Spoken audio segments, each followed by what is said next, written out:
John Garland, everything comes off the sinking fastball. He needs to locate down. Going right away, he did not locate down. Michael Bourne, pretty piece of hitting. He can fly, Bourne, so he is on. It's just not throwing strikes. We talk about superior command. You got to pitch down. That ball is mid-thigh high. That's too high. John has got to be down right around knee level. He's got to get guys to hit on top of the ball. He gets the guys hit on top of the ball. He's going to get ground balls, and that's his game. You can see the discrepancy that the Candyman is talking about.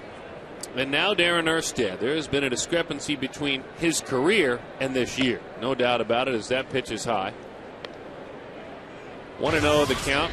Erstad hitting just 130. That's 7 for 51. But throughout his career and his time in the American League, he liked John Garland. 10 for 23, a 435 average. Well, that's ownership. That is ownership. And believe me, pitchers know that. Hitters know it, pitchers know it. So what do you do if you're a pitcher when you know a guy that's got those great numbers against you? You got to pitch him backwards, and you got to keep going after him with quality pitches. You can't just throw it up there with no rhyme or reason. You got to make good pitches against him. Erstad was an Angel from 1996 all the way up until 2006. Then he was in Chicago with the White Sox. Last year with the Astros, Tom, he had a nice year. He had 276 for an aging veteran. Played off the bench, ended up playing in 140 games, had a nice year. Well, we know Darren Erstad goes way back, to the Angels. This guy is a gamer. I mean, he will run, he'll break up a double play with the best of them. He does everything to help the manager win the game. And now a good, certainly clubhouse guy with that attitude, willing to do whatever it is, doesn't act at all, doesn't come close to acting like he is entitled to anything, has always felt like he's had to earn everything, even when he was an all-star. He's worked hard. To me, he's like a football player that gets to play baseball. He's just a guy, he's a bulldog out there. He'll do anything it takes to win a game. Very close over there at first. He did play college football at Nebraska, where he was a punter, the University of Nebraska. Cornhusker.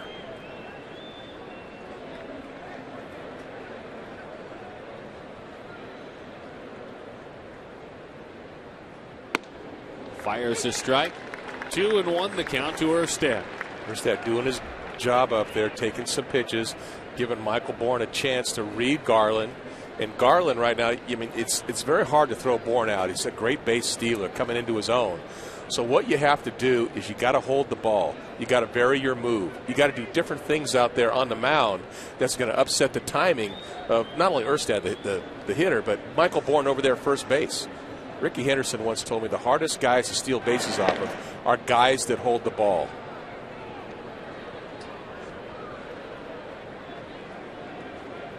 Little bit of sunshine peeking into those eyes of Bourne. As we mentioned earlier, 19 stolen bases. Garland throughout his career has fought off the light of the oncoming train, which is a base stealer.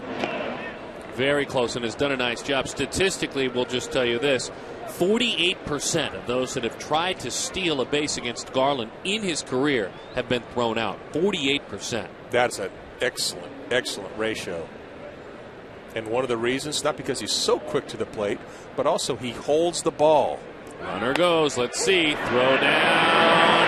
Good time. As Drew snaps back with the hard slide. Michael Bourne, 20 stolen bases. Well, Bourne solved it. He saw them, but Garland did a nice job holding them on. Montero makes a throw. If this throw is on the second base side of second base, they might have a chance to get him, but his ball kind of cuts on him. It goes to the shortstop side. Drew catches the ball and has to bring the tag all the way back to the other side of the base, and you're not going to get him if you have to do that. As you can see, #1 in the National League is Bourne. Some real jackrabbits in the American League.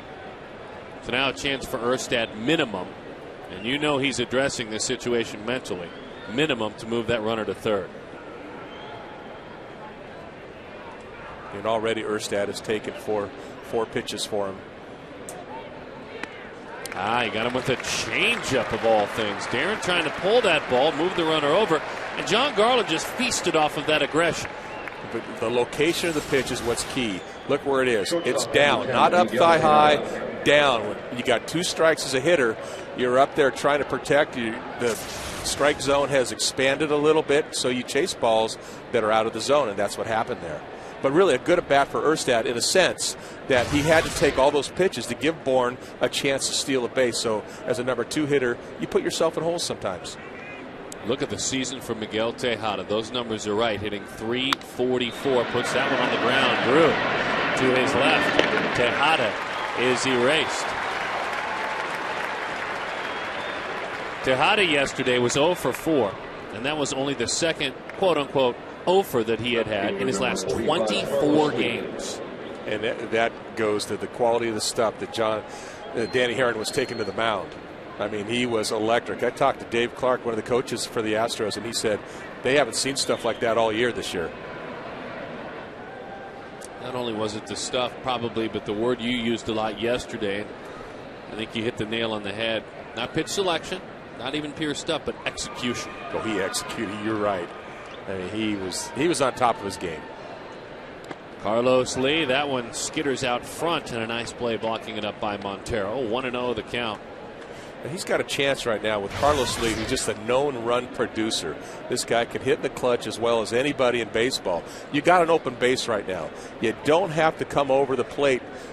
You can make this guy chase a little bit. See how disciplined of an at-bat he brings to the table this first time up.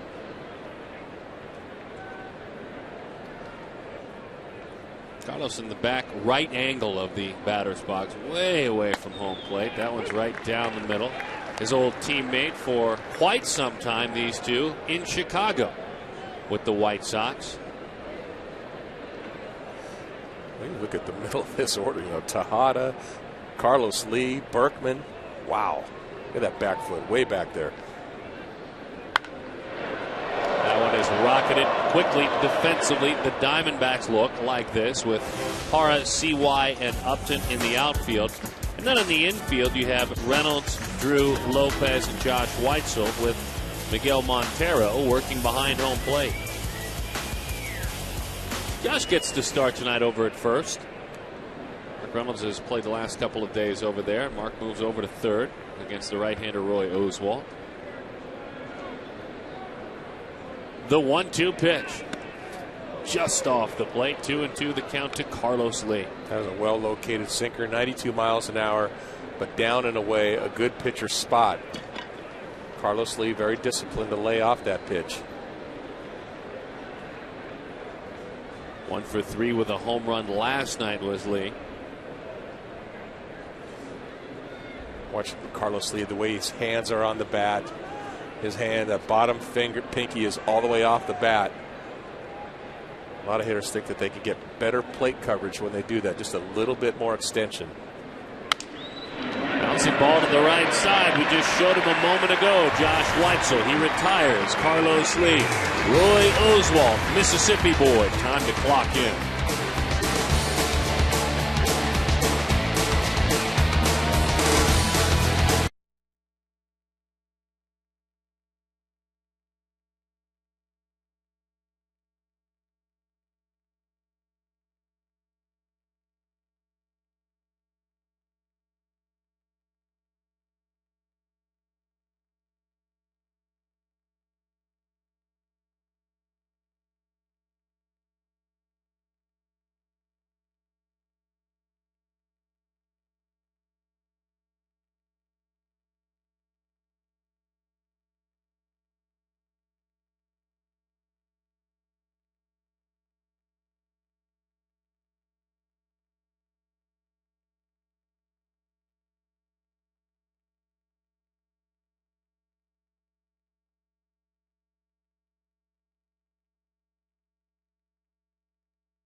out of Dan Herron. He got it.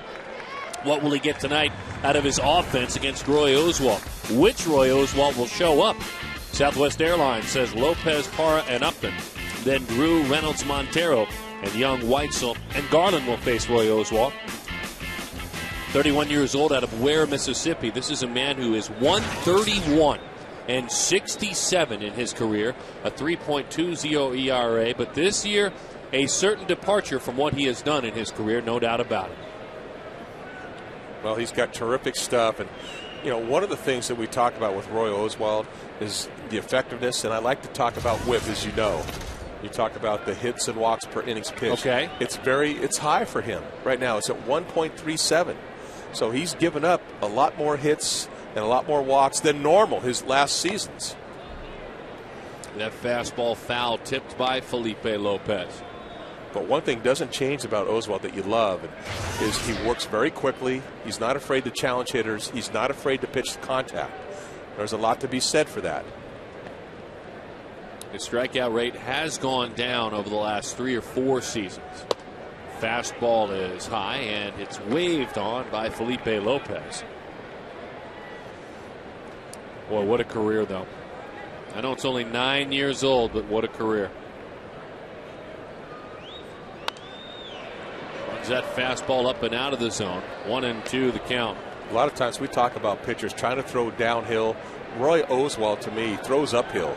He really uses his lower body and gets way down, gets a lot of drive off that back leg, and almost throws that ball up in the zone. There's that slow curveball. He jumped a bit on that one, and that's not the true classic slow curveball we're used to seeing. We'll hear from Roy at some point throughout the evening on how he manages to keep deception with a pitch that is at least 20 miles an hour slower. There it is again. That comes in at 71 miles an hour. He's got one even a little slower than that. And you got to have good mechanics to throw that curveball. And a lot of times early in the game, you like to have a pitcher establish his fastball. He really gets down on that back leg, almost a drop and drive type of guy, but he gets way down, gets a lot of drive off it. Those are the fastball that rides up and away. Lopez has hit 9 of his last 10 games, 13 hits during that time. 295 average. He's walked 4 times as well, so to simplify, has been on base 17 times in the last 10 games. Strike 3 over the outside corner. Felipe will take the walk back to the dugout. Let's take a look at the defense for these Houston Astros with Lee and Bourne and Darren Erstad, Gold Glover and right. Masonette, Tejada, Queta, and Berkman on the infield. Talk about Gold Gloves. Pudge Rodriguez behind home plate working with Roy Oswalt. When you have big man Carlos Lee, Michael Bourne has to run an awful lot, but he knows Darren Erstad will have his back. Simply put. Boy, good fastball over the outside. Gerardo Parra, he faced a right-hander for the first time last night. That's what he did. And that ball was punished. Breaking ball. There's that slow curveball. Somehow it's an out. Matt Queta, former Diamondback. That was nearly, and I say this with respect, in America's Funniest Home Video. I mean, he bobbled that ball about 5 times. High bobbles. It was hot potato. There you go. Game hot potato. I do. It's hot, but he stayed with it. His head was down on the ball the whole time. That's why he's able to make that play. Hot potato, well said. Like that classic Wiggles song. A Wiggle fan, I like it. As any parent knows what we're talking about. Everyone else thinks we're odd. Well, we are odd, but it is a song. 0-1 the count. At least he didn't drop the fruit salad on me. No. Yummy, yum. Upton off the end of the bat. Long run. Darren Erstad, he is there. And he puts it away. 1, 2, 3 go the Diamondbacks.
We're going to be playing a 60-minute set tonight, but what they don't know is I'm actually pitching.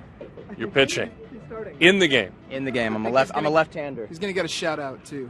Nice. I'm left-handed, so that gives me an advantage. That's what they tell me. Well, there's no doubt it does. You will have a nice long career. Lifehouse. And that was fun to talk to them. Still time to come on down to the ballpark. Post-game concert. Just make your way on down after the ball game. Pop down a few ducats. Sit up high if you'd like to. Did he say shutout or shout out? Well, they're rock stars. As that one is lifted to left field. Lance Berkman, switch hitter. As John Garland continues to throw a shout out. We knew what he meant. They're rock stars. You can't resist, can you? No, I mean, you can't resist. It was good fun. It was really good fun down there. And there's only one reason, and you'll appreciate this, that I did that interview was so that I could put it on record and show my wife and 2 daughters. Because otherwise, they're the ones who educated me about this band. Let's be honest. I mean, all of us guys are square. Well, that's why you're on iTunes before the game. Here I am on Baseball Reference, Retro Sheet. You're on iTunes. You bet. I'm now hip. As that one misses away to Pudge Rodriguez. Interesting to see him in an Astros uniform. And those are interesting numbers as well. The starting pitchers have had their way with Pudge, but the later it gets, well, that's rare that you see a split like that, a number like that. To be honest, someone who pours through the numbers is often, and that jumps right off the map for Pudge. And Pudge has never been a hitter that waits around. I mean, this guy usually likes to go out there and swing the bat early and often. Lines that one to center field. It's good to see he's feeling better tonight out there in the starting lineup. So Pudge against John Garland is out there against Dan Herron. He wasn't feeling as well. 2 outs.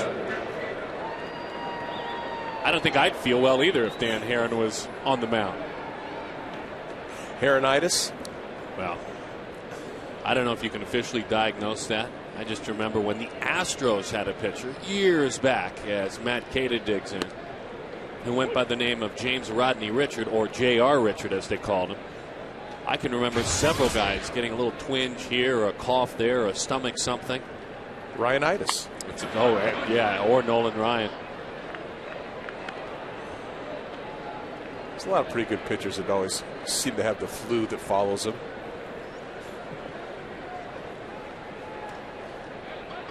Oh, 0-2 the count to Matt Cata. Oh, ouch. Big picture, little picture, that hurts. Looked like he was trying to get him to move his feet a little bit. Throws this ball down and just kind of pulls it. And Cata doesn't give an inch, just kind of turns like you're supposed to and takes the hit by pitch right in his right calf.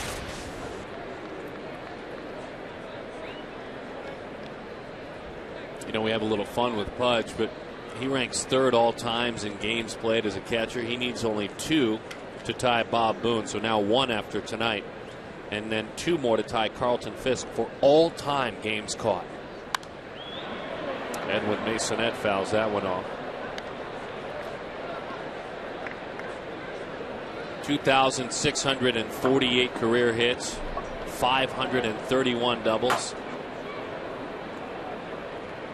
And 100%, absolutely positively, a member of Cooperstown when his career ends. 300 average, 300 home runs. Breaking ball, drops it in there. Just a spinner, nothing dramatic. 0-2 the count. And I guess that's a good way to put it with Garland. Whether he's right or whether he's off, the stuff he throws isn't dramatic. He doesn't have a huge split-fingered fastball or a knee-locking slider, but he does pound that strike zone.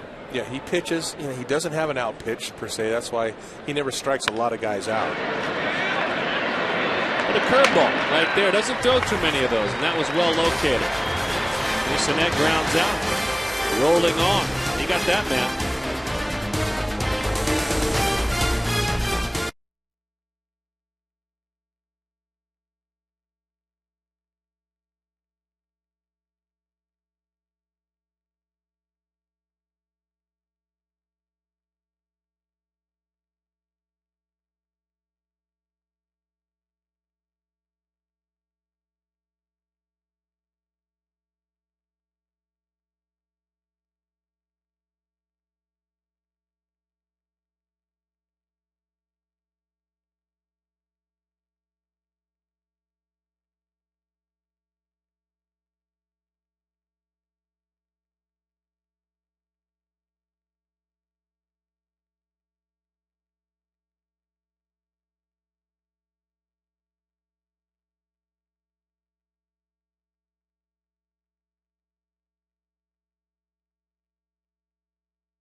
Roy Oswalt, as you can see, readies himself to go to work.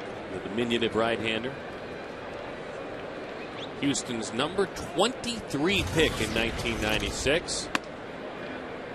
Fastball just missed in. That spot right there is where he lived for about 4 or 5 years. Right at the knees, in or out. I've seen more fastballs right up. He doubled up on it. Steven fights it off. What a piece of hitting. To be strong enough to do anything with it and to run the bases aggressively to follow is key. He took nothing for granted there. He did not dump that ball into left field and trot to first base. He sprinted around it, and he's glad he did. Exactly what you're supposed to do. You run hard all the way. Hustles down the line and makes a turn at first base, and that plays out in front of him. And he doesn't slow down. He doesn't take it for granted that they're going to get it. He's still in stride. He sees the misplay, and he gets into second base. Boy, Oswalt, watching his face. Carlos Lee, he said before, the guy's not a good defender. And that cost Roy Oswalt. Yeah, you bet. That is an error on the left fielder, a single and an error. Mark Reynolds is buzzed in, making him move his feet. We talked with Roy about that yesterday. Mark homered yesterday. He had 4 extra base hits. There's nothing wrong with that pitch, folks. That's good pitching. We saw the same thing happen with Tim Lincecum and Connor Jackson this year. He just undressed him. Just send notice. He is squaring the bunt now twice. He didn't square the bunt yesterday.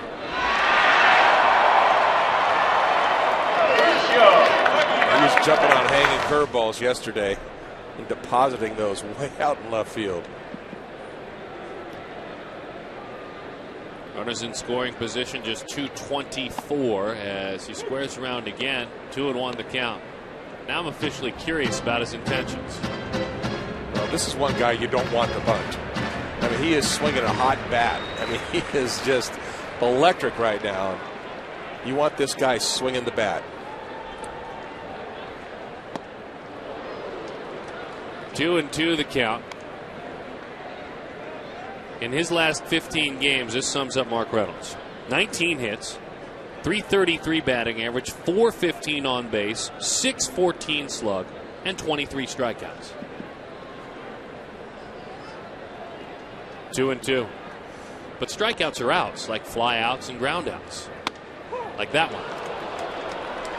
That's just good pitching right there. That's good pitching, and where someone would argue there is that out didn't move the runner to third. That's where someone would argue about a strikeout, but you're right. This is great pitching. Yeah, I mean, it's not easy when you got a guy like Oswalt out there, but watch how he starts everything off.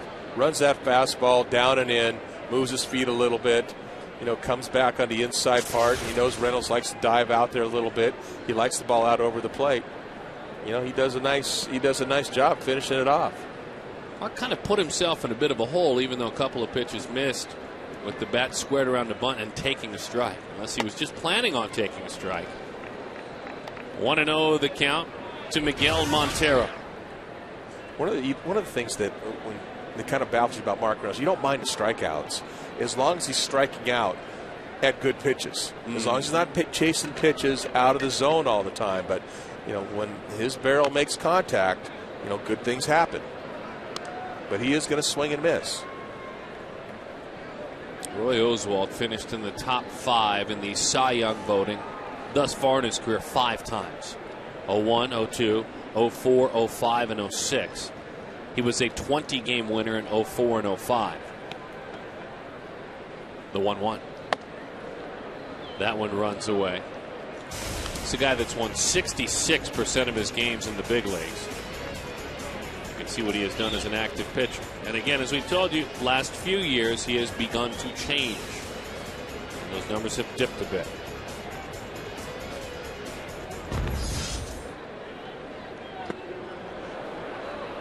Two and two the count. The one big number, Tom, that jumps off to me is that in his career, and it's fabulous, he averages 6 2/3 innings pitched per start.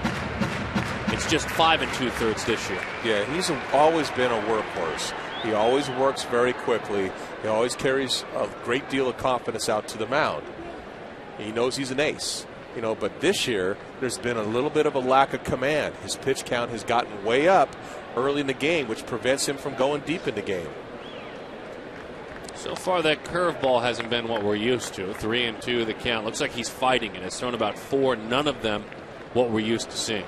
Yeah, and I think a lot of it is he rushes out. He jumps out there. His mechanics are so different than a lot of pitchers because he uses his lower body so much. It's an incredible long stride because he gets a big drive. Good at bat by Miguel Montero. He'll draw a walk.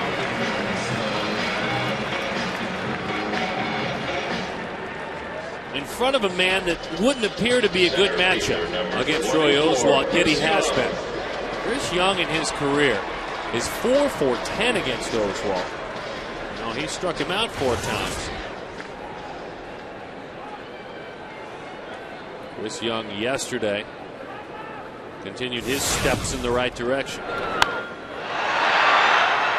Just the sound of the bat and the ball colliding off it was so strong, and that ball just gets launched.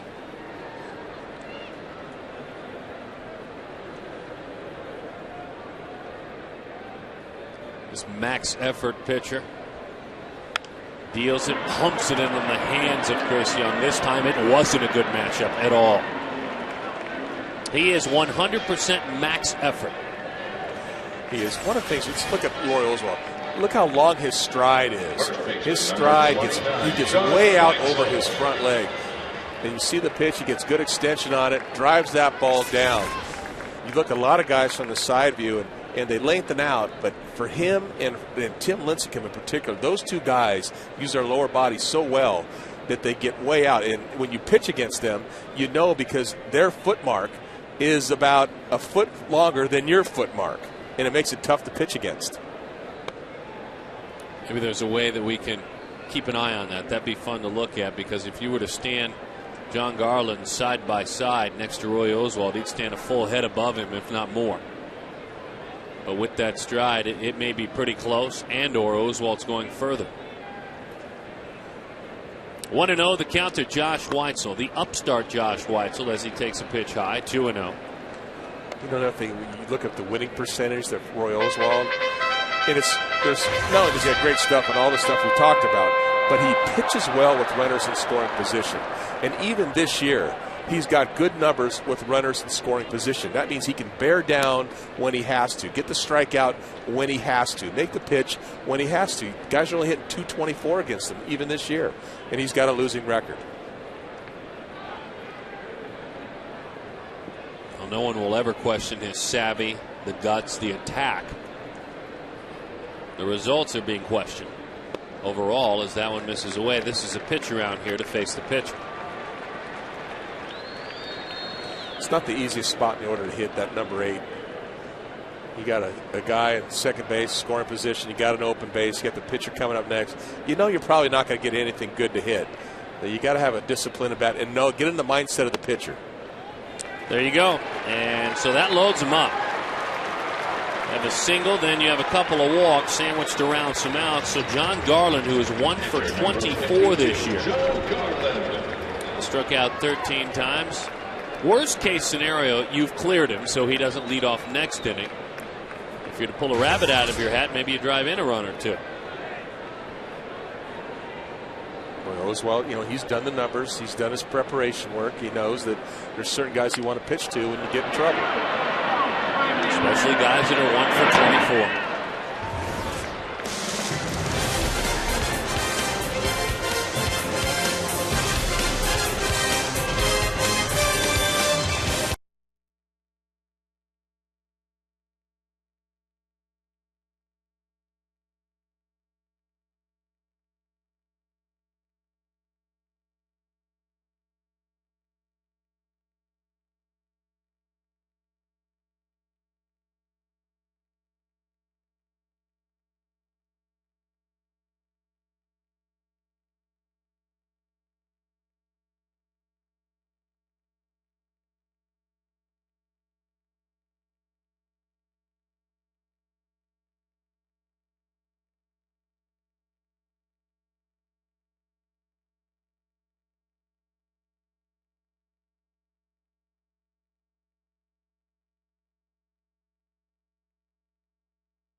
by the top 3 power Chevy dealers in the Valley: Arrowhead, Brown & Brown, and Superstition Springs. Zenbach. Triple hops brewed Miller Lite. Great taste. Less filling.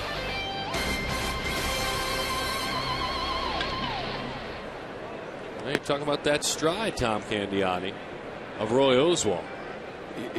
He's a guy who reminds me of a few pitchers, a Nolan Ryan, a Tom Seaver, a guy that can almost get his back leg dirty. Look at this big angle that he makes. That knee comes very close to touching the ground. In fact, you probably take it to the next frame or so, that knee probably gets even a little bit lower. But that's using your legs, using that back side to be able to drive the ball to the plate. That's why a little guy like him, because he uses his legs, can throw the ball so hard. Oswalt has spent quite a bit of time talking with Dana DeMuth. He has been motioning over towards the Diamondbacks dugout and/or on deck circle while he's had the conversation.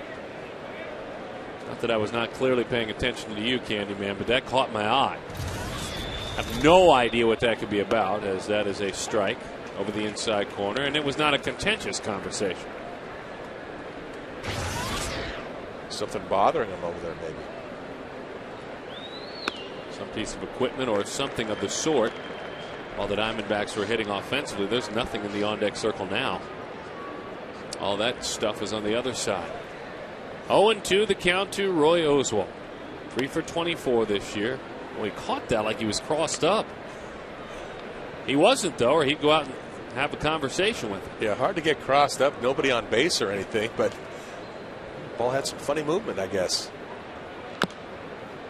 If a catcher is really being honest, and I mean really honest, they will tell you that a handful of times in their career they have given a sign, and by the time they scooch back into their full crouch, they forget what they're looking for. And most times can still pick it up. Well, I think that's what occurred there. Yeah. And it's everyone. It's not just Miguel Montero. It's future Hall of Famers. It's so much going through your mind in that position during a game. How much did you value your catcher? Love a good catcher. No question about it. Felipe Lopez picks that one. We were hoping we could do this. Take a look at both strides, Tom Candiotti, of Garland and Oswalt. From the side. Now look at John Garland. Not hardly any knee bend right there. He's the guy that stands up and throws tall. He tries to throw downhill. See, it's a different game. Oswalt drops and drives and uses that back leg. See how he just gets down there? I mean, look at his arm angle. Everything, he's loaded up big time. So he's going to let it go, and it's going to fly. Where Garland is throwing downhill, not so much for velocity, but trying to get that ball to sink down in the zone. Different styles of pitching. There's no doubt Garland uses his leverage, his height, a controlled fall, if you will. Good pitch over the inside part of the plate. 1-1 the count to Michael Bourne. And it doesn't mean one is more effective than others, but what you like to teach young kids is to use their lower body to take a little bit of stress, a little bit of load off their shoulders and elbows. Use those back legs, because that's what's going to get you through deep into the game. 2-1 the count to the speedy Michael Bourne. Out at third base, Mark Reynolds has to respect his ability to bunt. He is way in at third. Outfield pretty shallow. Just one home run this year.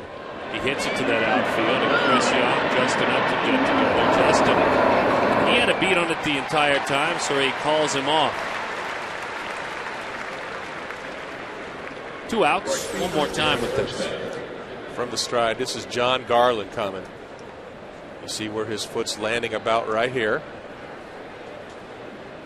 Look at that hole. Now look at that drive. Look at that knee. Look at the power that he's generating from that back leg and that push that he's getting. That's why he's able to throw the ball a lot harder. And that's why he's going to be able to get himself deep into games that he's done throughout his whole career. He's not going to fatigue as much as he's using his lower body. Erstad slaps that one the other way. 1 ball and 1 strike to Darren. Never seen some old footage of guys like Nolan Ryan and Tom Seaver in particular. Those guys that would get way down. You see Seaver sometimes with his right knee getting dirty because that's how low to the ground he was getting, the leverage he was getting.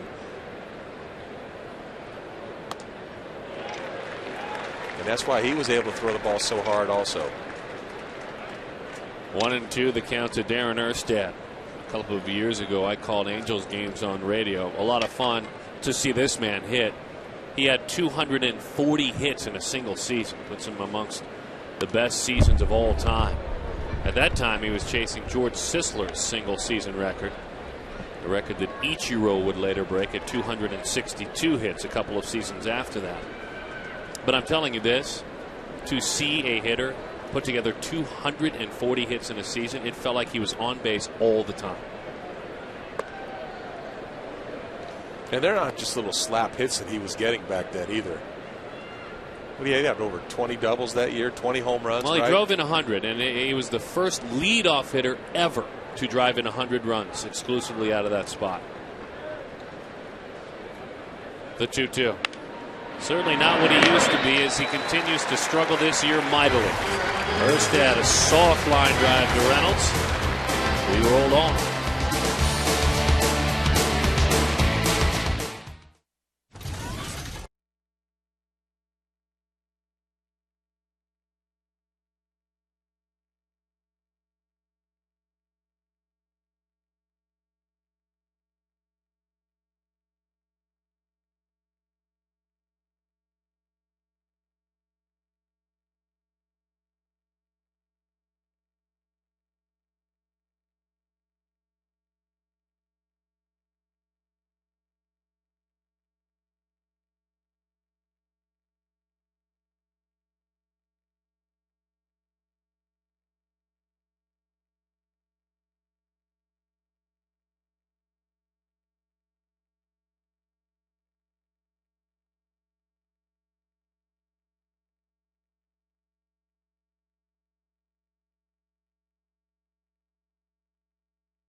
Ready to go back to work.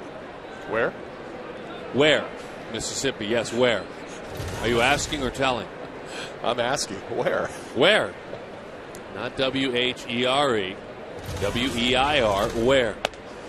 I thought the governor would have you up to speed by now and all that stuff. My goodness. 1-0 the count. Now you have me second guessing myself as Lopez lifts that one into left field. That one drops in. And that is a base hit. Wow. The big man unable to get there. I mean, this ball is up in the air. It's down the left field line. First of all, you're surprised that this ball even falls in. But Felipe Lopez, you got to get going on that. Get on down there. Round the base. You know he's playing left field. You can get over there.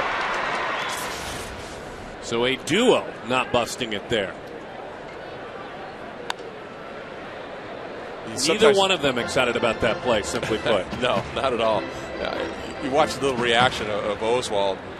You know, even when the error occurred, you know, back when Stephen Drew got that base hit in the second inning, you know, just watching his reaction, just kind of shaking his head. You know, he knows what he's got out there.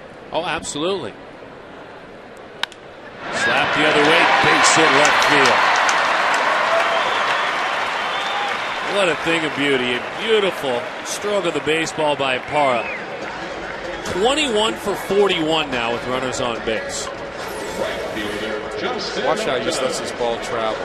Travels in there. He stays inside the ball, which is very important. And for a young guy, he just got an unbelievable way of hitting the ball the opposite way.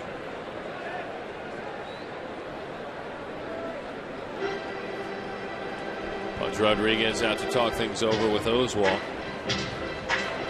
So far, 1 for 2 tonight. Sometimes you got to trust your hands. That ball gets deep. Look where he's hitting that ball. Right there. Not way out in front. He lets it travel. It stays inside that ball and shoots it the other way.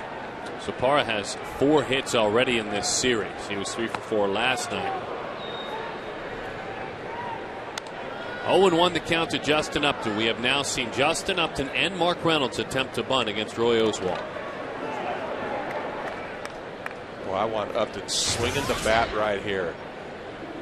As a pitcher, when you see the number 3 hitter, the number 4 hitter, the number 5 hitter trying to bunt off you, you know you're in their head. You want this guy swinging the bat. Swings it there. But what Mark went through, Justin goes through in this at bat as well. You give away a strike, essentially. It's not that you're giving it away, but you did so without swinging the bat. 0-2 the count. There's a way to look at Roy Oswalt. The Oswalt, as you see how hitters get better every time against him through the order. There's the career Oswalt and the 2009 Oswalt, if that makes sense, folks. And I think what could occur for these Diamondback hitters is you start believing you're facing the career Roy Oswalt. Not the one where opponents hit 281 and the ERA is 4.7 just about. Yeah, that's where you get fooled by when you start doing all those numbers. You got to look at the recent numbers, the recent trends. 1-2. Good pitch. 2-2 the count. We'll hear from Roy at some point in this inning about that pitch right there. He has always made that pitch. He has always come in, and it's part of his game. Yeah, he's learned how to come in effectively. He doubled up there. You could tell he wanted to throw that one for a strike. And that's part of what you were talking about, Tom, is the wildness around the strike zone. Not throwing it to the backstop wild, but that pitch right there, he wanted to hit the plate with. Yes, he did. He was off with his command on that. You back him off the plate the first time, then you want to double up in there, but throw it over the plate and maybe get a called strike. Once you come in, a lot of hitters start looking away. That's why you double up on him.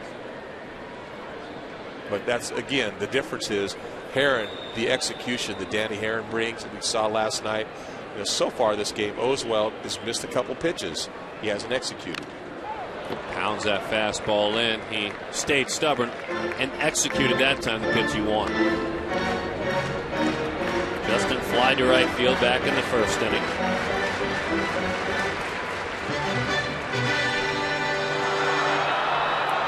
"16 times on base in his last 9 games. 10 of them hits, 6 of them walks.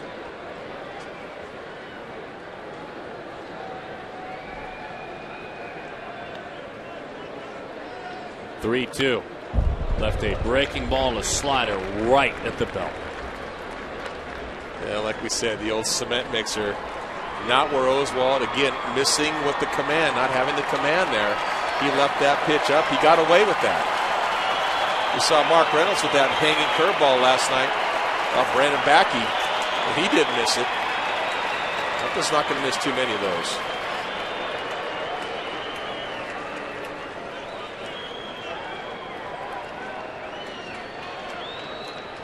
The veteran and the youngster dueling here. The 3-2 to the right side, and he beat him. He beat him in. He had pitched him in earlier. Now he beat him in there. Roy Oswalt knows making a hitter move his feet is always and will always be a part of his game. You know, guys adjust to you every time out, and you're trying to make them uncomfortable at the plate. Once they start getting comfortable off of you, try to move some feet. You're not necessarily throwing at guys, but you want them to move back off the plate. You're trying to go in and out as much as you're trying to vary speeds as far as with your fastball and your all-speed stuff. So if you can get them going 4 different ways, it's a lot harder to hit than a guy's digging in, and you never throw inside, and he can just look middle away most of the night. Well, I love that. And we've seen him back what he's saying up tonight.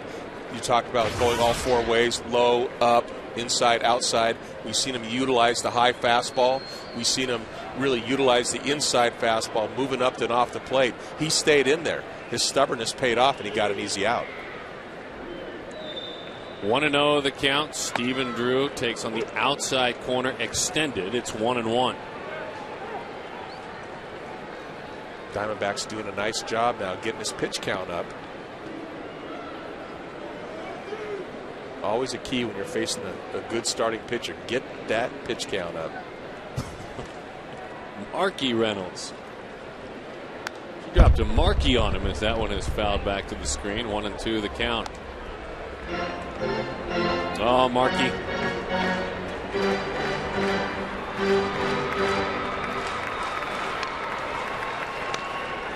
All kinds of nicknames for that slugger. And very good seats to ask for the man who's already spoken for, by the way. The 1-2. Stephen fights that fastball off, and into the seats it goes. Drew singled back in the second inning, was stranded. His last 16 games have been very good. He has 22 hits, batting average well over 300. Was hitless last night. The 1-2. There's that slow curveball. He tops it to the right side, to the bag, making the play is Berkman. The runners move up, but Oswalt making the pitches to both Upton and now Stephen Drew. Yeah, we talk about what makes him so tough is his ability to pitch with runners in scoring position. This pitch, slow curveball, gets Drew out in front. He has to roll over the ball. He can't stay inside of it. He's got to roll over the top of it, and that's where you hit those little easy ground balls to the right side if you're a left-handed hitter. So now Mark Reynolds. Reynolds struck out back in the second inning. Had a night for the ages last night. He was 4 for 5, 3 doubles, a homer, 5 RBIs. One of his early major league games in 07, he had 5 hits in a game. Hasn't had a night like that since. And again, it's not the swings and misses of Mark Reynolds. It's the swings and misses at balls that are out of the zone. You don't mind him swinging and missing at strikes. And that's why he's got his next step is to become a little bit more selective up there, recognizing if the ball is going to be a call strike or it's a strike or a hittable pitch. Sometimes you see him and have those games where that ball is out of the zone, curveball's in the dirt, and he has trouble holding up on those. That's the next step for Mark because he's got silly power. He also has a center fielder that really believes he can go get the baseball. Michael Bourne is incredibly shallow for a guy like Mark Reynolds. He was for Drew. He is for Upton as well. You got a shallow center fielder. You got a guy out in left field that's not going to move too far at all. You know, that Astro outfield could be very vulnerable. Maybe he takes the approach that if it's over my head, it's a homer anyway. Don't forget, the other day, he knows he can play shallow. Micah Hoffpower can hit. Up Towles Hill on his backside. An incredible play. He stayed with it even when he's down. That's some good concentration. That's where the usual center fielder stands. See that wear and tear on the grass as that one misses away. Yeah, let's look at that again. Look at where the usual wear and tear is, way back here. I mean, way back. He's way in front of that. He's counting on his speed.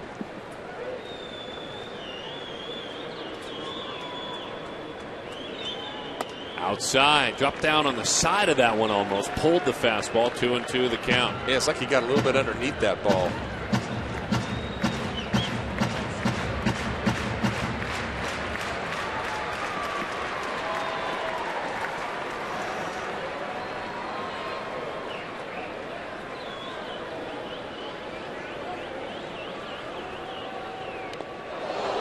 That hit him. Ouch. Again, going in, but not having the command that he wants, Tom Candiotti. Yeah, he wasn't trying to hit him in this situation. He wanted to go in, and he missed too far in. You know, Reynolds looking for the ball out over the plate a little bit. He started his move to watch Reynolds' front shoulder. He starts diving in, sees this coming in, tries to get out of the way, but to no avail. And this ball just keeps riding in, too. Ouch, that's right on that hand area. That is not good. Kind of the backside of the left hand. Is that what you have? The bottom side of the left hand? Crenshaw trying to get some blood back in that area right now. It's all numb right now, I'm sure. Just hope it's not broken. It's his left hand, not his right hand.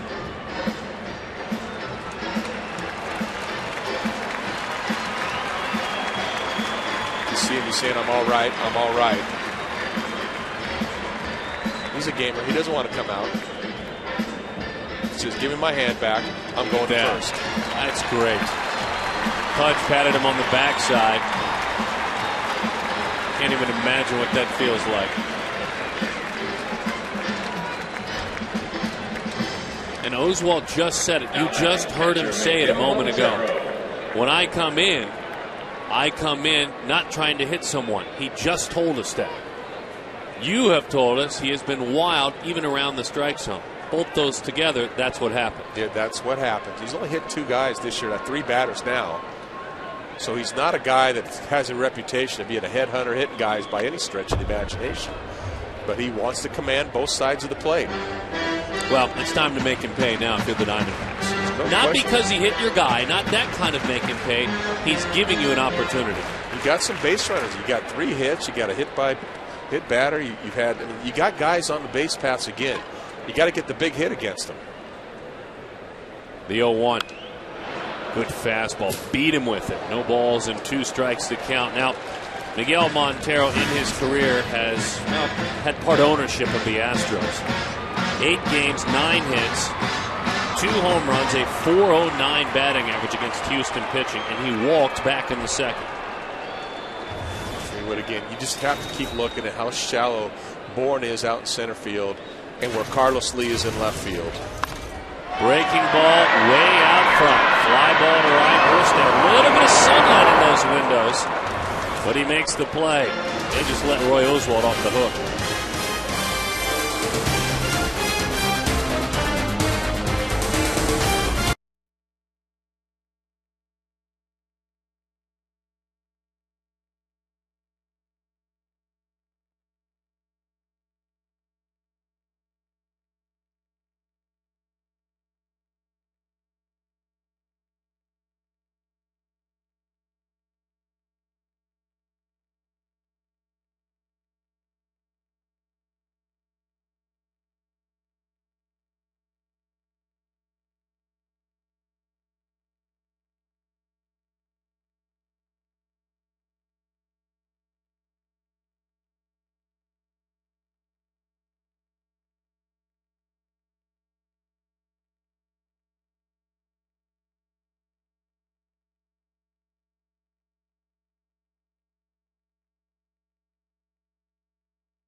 Open between innings. Scoreless ball game. That's all we're going to say. I mean, that's really all we can say legally. Our Aflac trivia question. Who was the last Astro to lead the National League in stolen bases like Michael Bourne does? Who was the last member of the Houston Astros to lead the league in stolen bases? Oh, what a question that is. Are we looking for an answer? Sure. How about a Willie Taveras? Well, good try. That's a low strike. And a strike nonetheless to Miguel Tejada.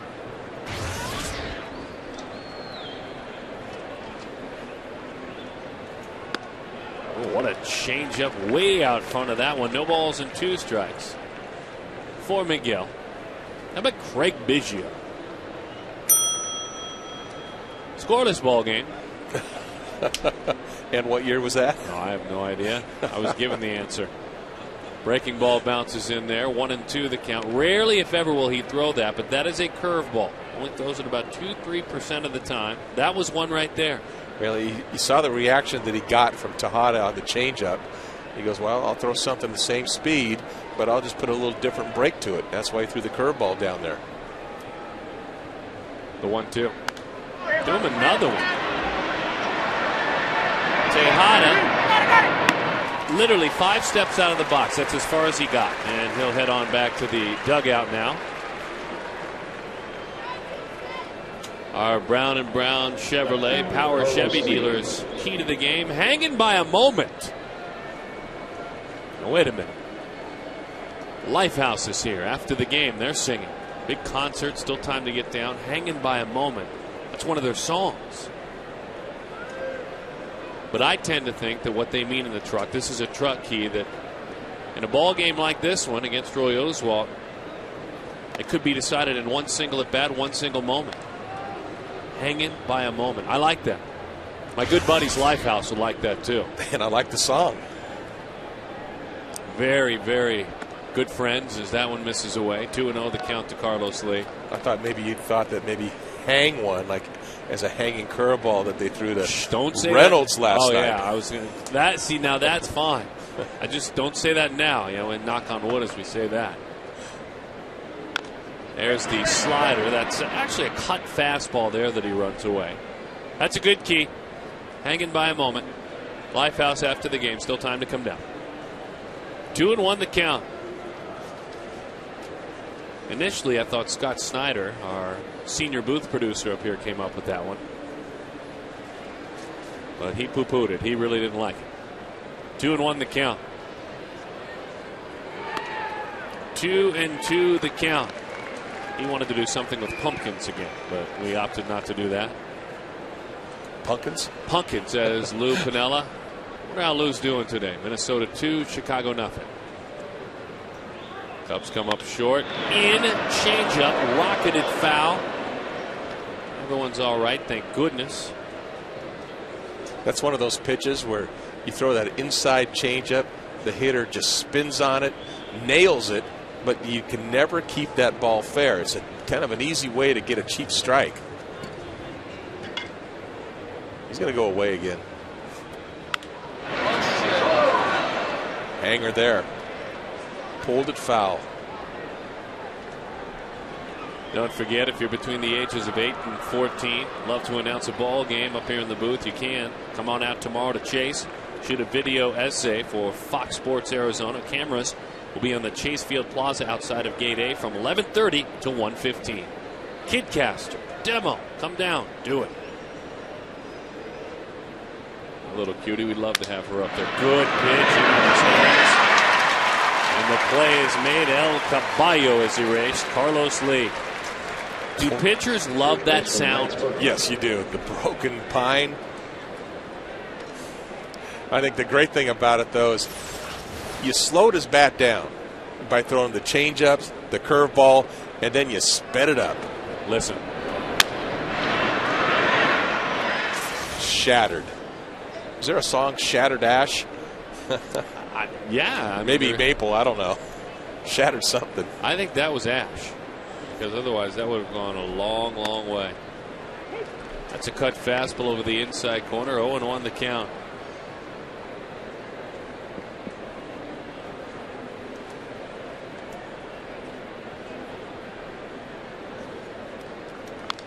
Breaking ball, and it's fouled off. 0-2 the count.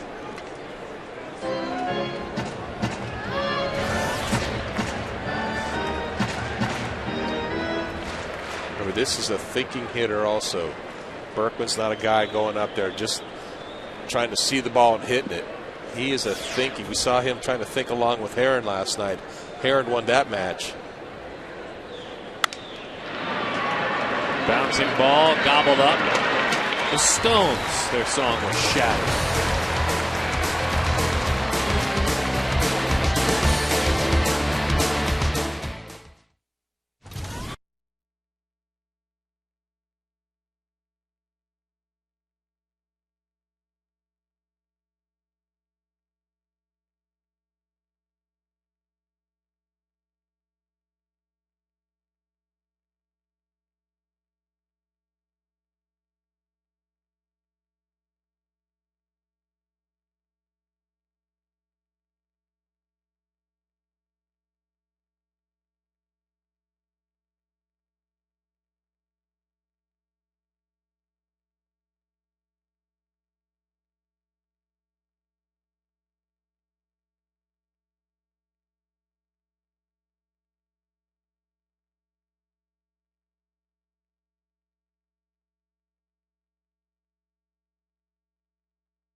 The success of Chris Young of late, Tom Candiotti, simply put, it's in the hands, isn't it?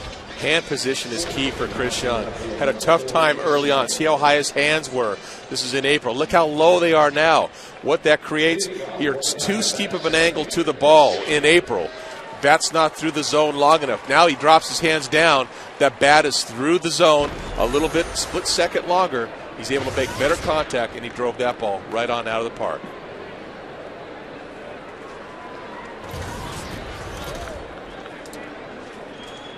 Roy Oswalt goes to work, squares the bunt, takes away. Get it out of here, too. It's the Gila River Casinos hit and win sign, and it's the fourth inning. You hit that sign, $350,000 is won.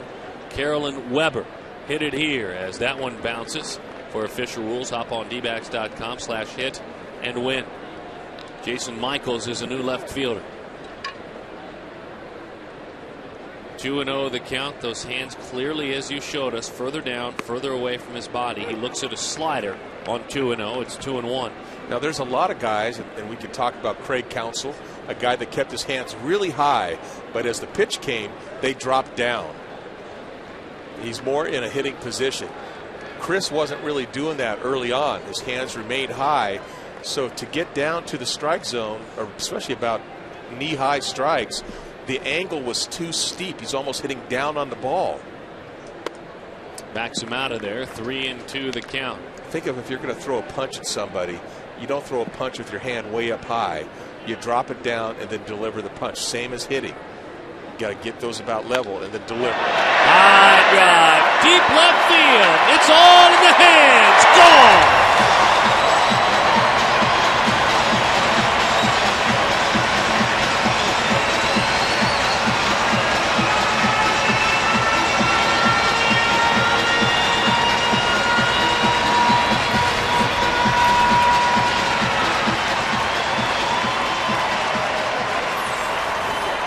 From the side, his hands are right here.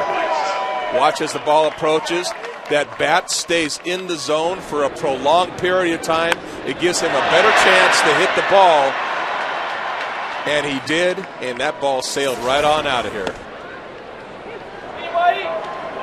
We will not let this inning get too far along. And by the way, very, very good news with the long ball. With that home run, another $14,000 has been raised to support prostate cancer research. To make a donation, 800-798-CURE. Hop online, www.pcf.org.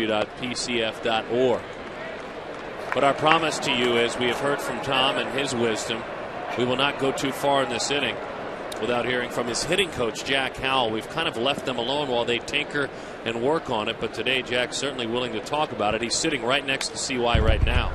2-2 the count. The move was made prior to San Diego, heading into San Diego, and it was Jack's hope, as he said. I just hoped and I prayed, number one, he'd want to do it, and number two, he'd have some results pretty quickly. Well, he's a hard worker, and he takes a lot of pride in what he does out there, and it's worked for him. Let's listen up. Jack Howell explains why the movement away and down with those hands. Well, I think the start of the season, he was having a hard time getting to the baseball, and as we all do as athletes, when we're struggling, we start putting pressure on ourselves. We try harder, which in this case makes the bat slower, takes it longer, the head of the bat, to get to the ball, which was, producing a lot of real fly balls or just rollovers. And so I just said, hey, let's not necessarily change your stance, but let's put your bat and your hands in a position to be able to be quicker to the ball, from A to B to the ball. Again, and when you get quick to the ball like that, you drop those hands, you can deliver the punch. The bat stays in the hitting zone a little bit longer, split second longer, and that gives you the chance to be able to square the ball up a little bit more often. Again, you see his hands right here. Now that bat, ooh, look at that. See how long it stays in the hitting zone? Instead of just dropping the head on the bat, that bat's able to stay through the ball, and that's why he's able to launch. There's that good slow curveball and a good pitch there. Garland goes down on strikes. 1-0 the score. let us answer our Aflac trivia question. The last Astro to lead the National League in stolen bases. If you guessed Craig Reynolds, you were not right. If you guessed Craig Biggio, you were correct. 39 in 1994. Craig Reynolds, the old shortstop. Strike shortened year. Yeah. 39.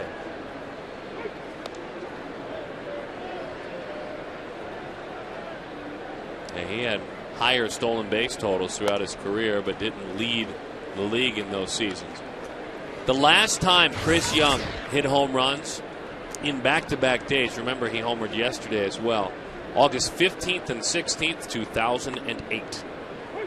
The last time he went back-to-back days with home runs. He's getting his mojo back, and that's great to see.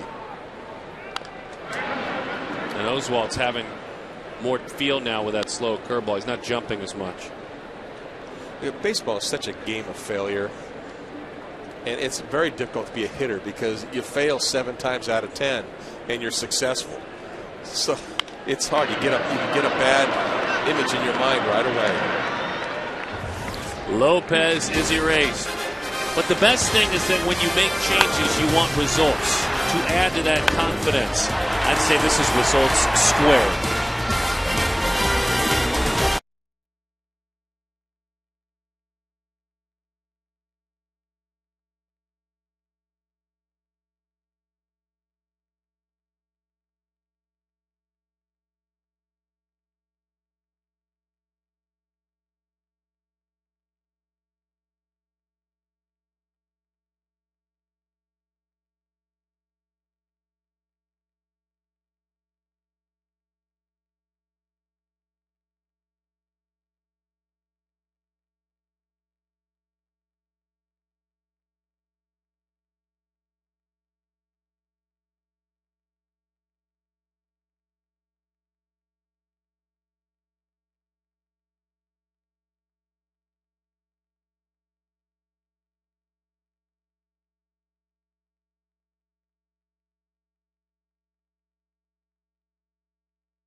Taking a peek up high. Glad to have you back. This is our APS rooftop solar cam, reminding you, if you are able, install solar panels on top of your home. Go green. Make your life and your energy bill much more manageable.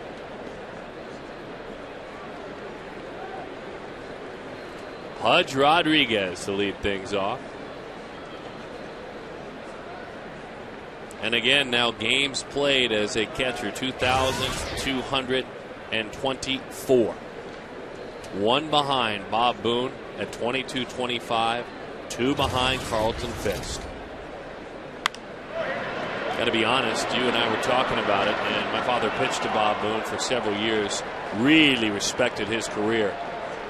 To be able to see him maybe be in the starting lineup tomorrow, personally, to see him tie Bob Boone's son Aaron looking on. Good to see him back after heart surgery and a big scare this year. It'll be my honor to call a game in which Pudge ties Bob Boone. Well, your dad and Bob Boone work so well together. And there's a case of a thinking pitcher along with a thinking catcher. You think those two didn't have some production meetings? Production meetings extraordinaire. Bouncing ball to short. The play is made in time for the out. Every Sunday is Kids Sunday at Chase Field, featuring kids-only promotions and giveaways. The first 5,000 kids tomorrow will receive a Baxter soap dispenser. How about that, youngsters? You can stick around after the game and run the bases. Get tickets today by calling 602-514-8400. Stop. Well, good start to this inning with Garland. After your team goes out and gets you a run, puts a run up on the board. There are not going to be a lot of runs coming off Oswald, so it's very important to keep that momentum on your side and have a quick, easy inning right here. Let that defense get back off the field, let them get swinging the bat again. Well, I can't help but think of tomorrow. Should Pudge get the opportunity to play with Aaron in attendance, Bob Boone's son, and on the disabled list on the roster. I'll never forget as a young man, his father, Bob Boone, and Pudge Rodriguez, a White Sox Angels game, and I was working on the clubhouse staff. Both were over 40 years old as that one is in. Both were still catching every day in the major leagues at plus 40 years old, Boone and Fisk. The game was long over, and there was just one weight room back in the day shared right behind the old Angels clubhouse. And when the game was over, both Boone and Fisk, over 40, put in an hour in the weight room. As Cada hits that one to right, Upton with the dive, it gets by him. So Cada races on around, thinking about 3.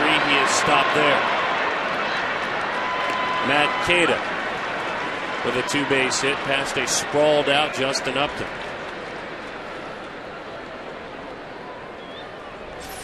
Cada hit this ball hard on a line.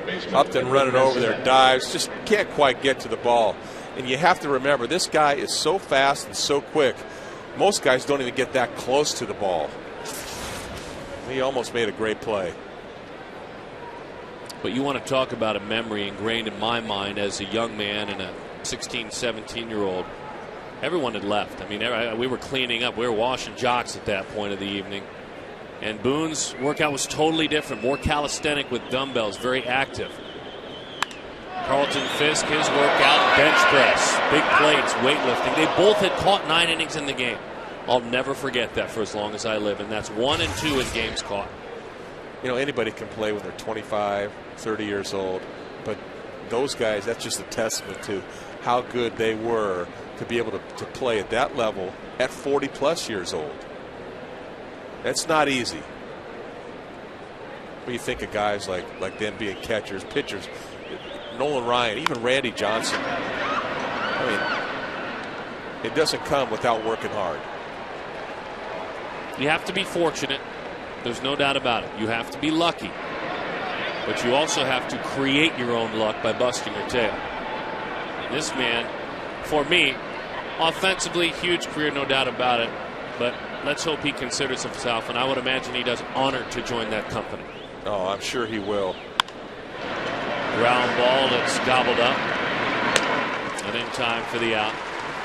The other catcher that gets lost a lot in the mix for me, and he was a guy who, like Pudge, caught for a long time for the Texas Rangers. Didn't hit nearly as much, but is right there in that 2000 club is Jim Sundberg.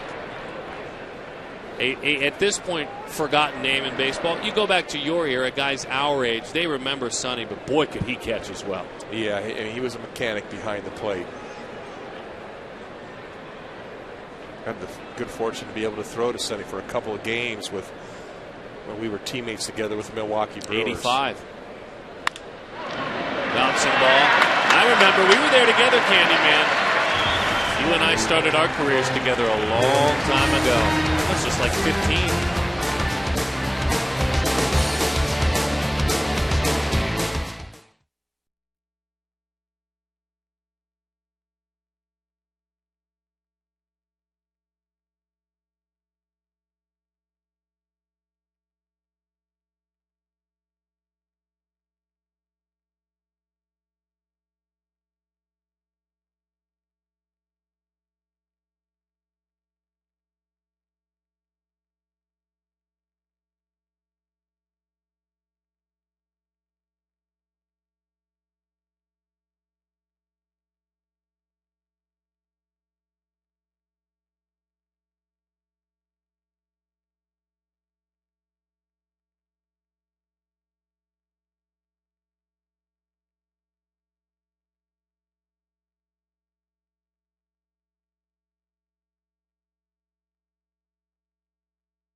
side.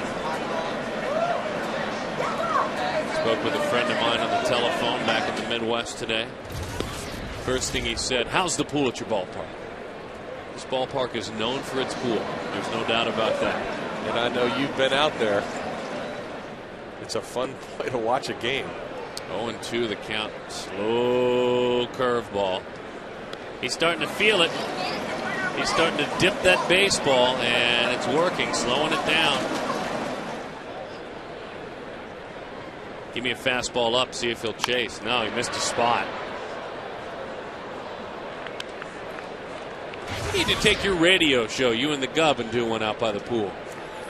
I would love to. Okay. Set me up anywhere you want. There's the pitch he wanted. He didn't get it there before. 1-2 the count. I'll be looking forward to that then. You just tell me where to go, buddy. There's that slow curveball again. Oswalt is there. Well, Oswalt this year, a higher ERA and a similar record to that of Dan Herron's. And Herron 5-4 after leading the league in ERA. A couple of tough starts out west. Geico quote, I'd be lying if I said I didn't want to get W's by my name. My job is to go out there and give the team the best chance to win. I take pride in going out there and giving the team a good chance. Whether or not I'm frustrated after the game, the thoughts have cleared my mind when I go back to work. He backed up that Geico quote 100%. That is absolutely the truth. We lived through his frustrations initially following, to the point where he proved what he said, that his mind was cleared, because you cannot carry your burdens with you into your next start and pitch the way he did last night. And it's hard because a lot of starting pitchers get judged by the wins and losses.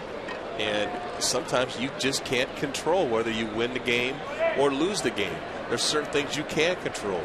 Your walks, how many strikeouts, how many hits you give up.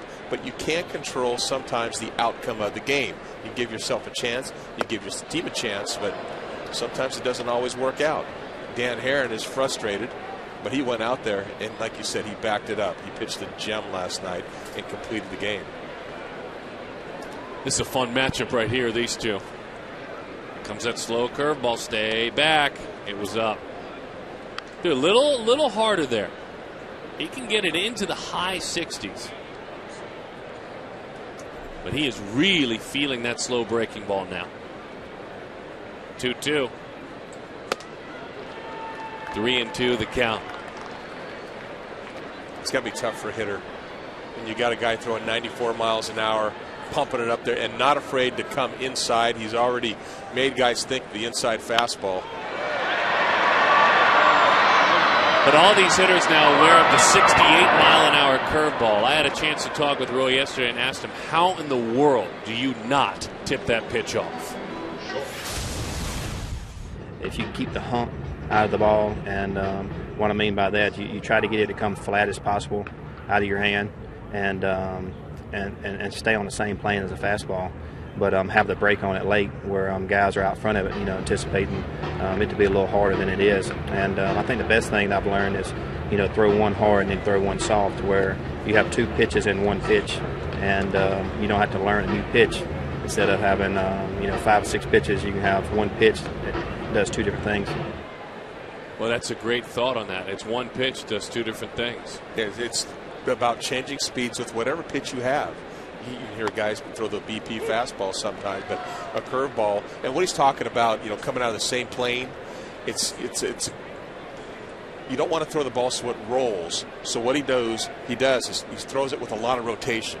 And that's what you do. You try to throw it with a lot of spin on it, and that way it looks like a fastball because you have good arm speed coming out of your hand. Both of you guys can explain it, and it makes sense. I still am amazed that he does it. Oh, it's amazed what you did with the baseball as well. That's one thing of saying it, but another thing of executing. There it is. That slow curveball. It's popped to right, and it's dropped out there. Oh, my goodness. Erstad called him off. Queda was going back, and Stephen Drew again. There's no Cadillac at all in his run around the bases. He is at second. That is a double. He's running hard all the way. Frustrated, he popped this ball up. Queda gets out of the way because he gets called off.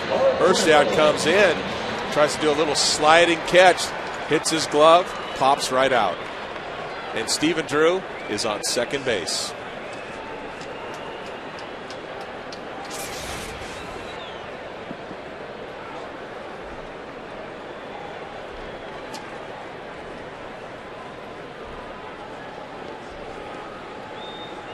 We heard the soundbite again. It should have been an out. This is that slow curveball that Oswalt was telling us. Look what it does to Drew.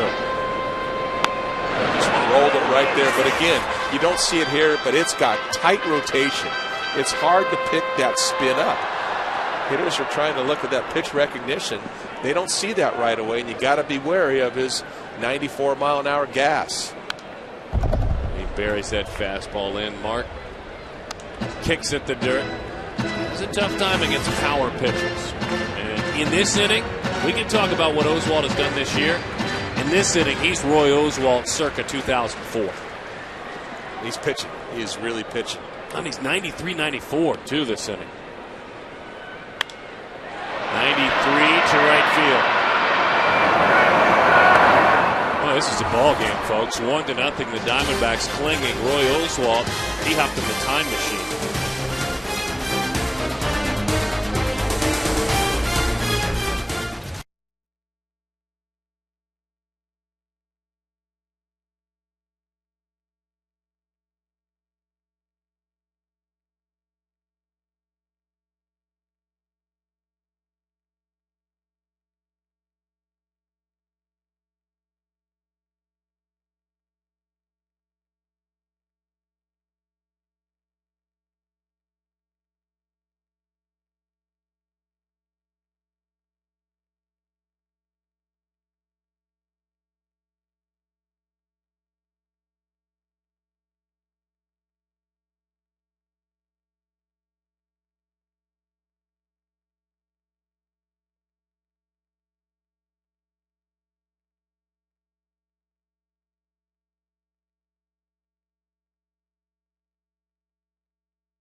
The pitch with that kind of arm speed to go that slow. Well, you talk about rotation, and this is where you increase the rotation. You're not throwing for velocity, you're throwing for spin.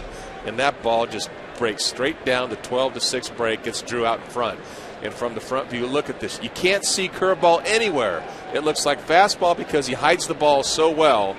And you got to respect that 94, and all of a sudden it comes up there 63 spinning. Meantime, while we give a bit of a pitching clinic taught by Roy Oswalt, John Garland's putting on a clinic. He is throwing a 2-hit shutout, changeup, then fastball over the inside corner. And thus far, one of his finest hours this season is going on in the ballpark that the numbers tell us he can't stand. That one is bolted to right field. Justin Upton can't get there. Uh-oh. Look at this speed. Bourne racing on around. Not even close. I mean, he's fortunate he got it back in and immediately was able to pick it up and throw it in. Starting to go through the order for the third time. This ball was elevated. Just like the first pitch of the game, it was elevated away. He went the opposite way. This ball was up in the zone. And he just got the head of the bat right to it. And as soon as he sees it go by Upton, he's thinking 3 all the way.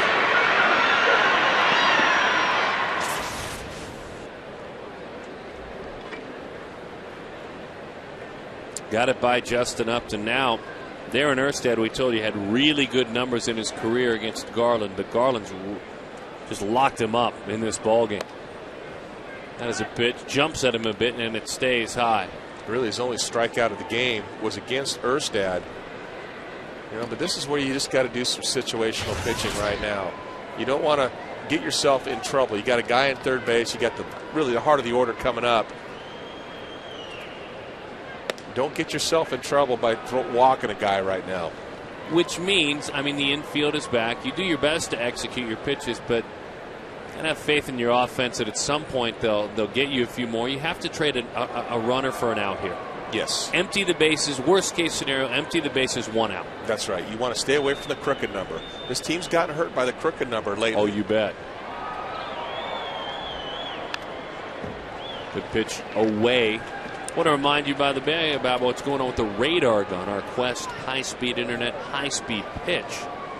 And Garland, he'll reach down and get it at times. His average fastball just under 90.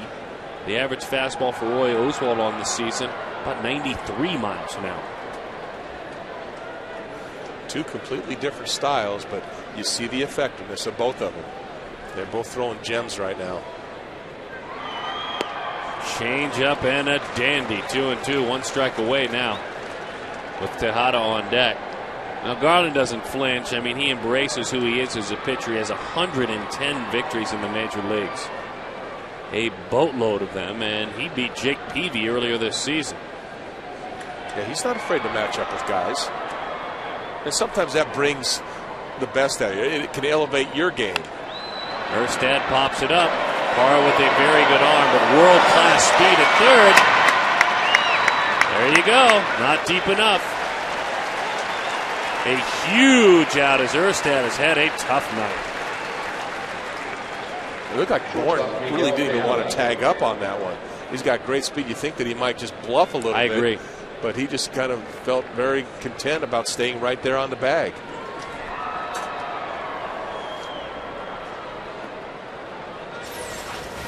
He gets back to the bag and he's ready to go, and he just, doesn't put a whole lot of effort, doesn't make a bluff down the line or anything. A plus arm in left, plus arm in right.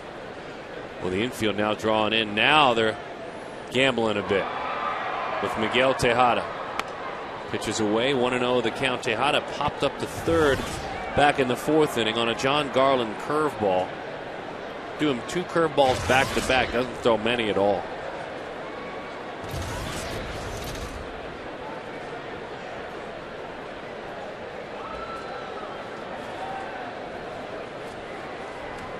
The 1-0.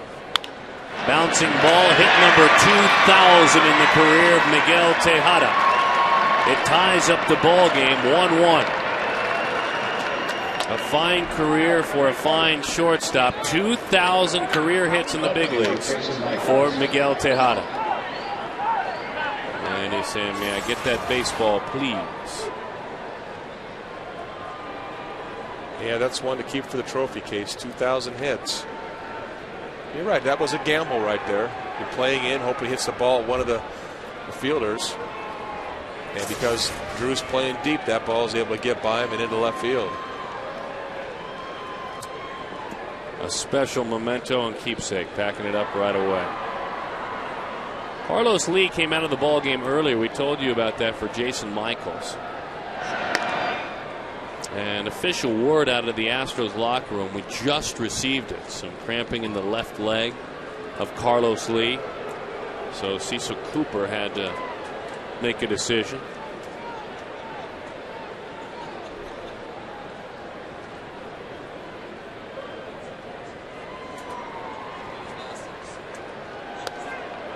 Good sink on the fastball.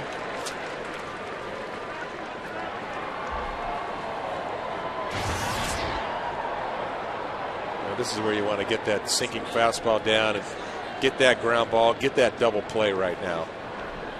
Get out of this inning. No crooked number. And that's where it was a gamble, as you said, to pull the infield in. Bouncing ball. Reynolds hits a fair ball. Backhanded pick. Incredible play there. Well, he made that look easy. That was a very dangerous play, and he came up with it. Just a reactionary play. You really got no chance to turn a double play or try to get the lead runner on this. A backhand ball, barely fair. Reynolds comes up like nothing to it. and gets that ball right across the diamond. And it's not easy when you keep going back from first base to third base to first base to third base to still keep that arm straight to make accurate throws over there. A.J. Hinch, a hop, skip, and a jump right to the mound. I was talking with A.J. about this the other day. There are times a manager, not to make a change, not to make a move. Look, he's given up just one run. He'll make the visit. Look, if it's on your mind, why have anything be lost in translation? That's right. He just wants to get on the same page right now. Let him know, hey, you got an open base. You know, which guy would you rather face right now? Berkman hitting from the left side or Pudge hitting from the right side? You know, pick your poison. So they had the discussion. It's funny, we were talking about it about a week ago. He said, sometime soon you'll see me do it. Well, there you go. True to his word. Were you okay with that as a pitcher? No problem with the manager coming out. If he had something to say, absolutely. The one thing you don't like when a pitching coach or something comes out is, you know, right in the middle of a count. It kind of takes a little your tempo away, takes your rhythm away a little bit. That one is drilled. Deep right field. Upton going back. That one is cold.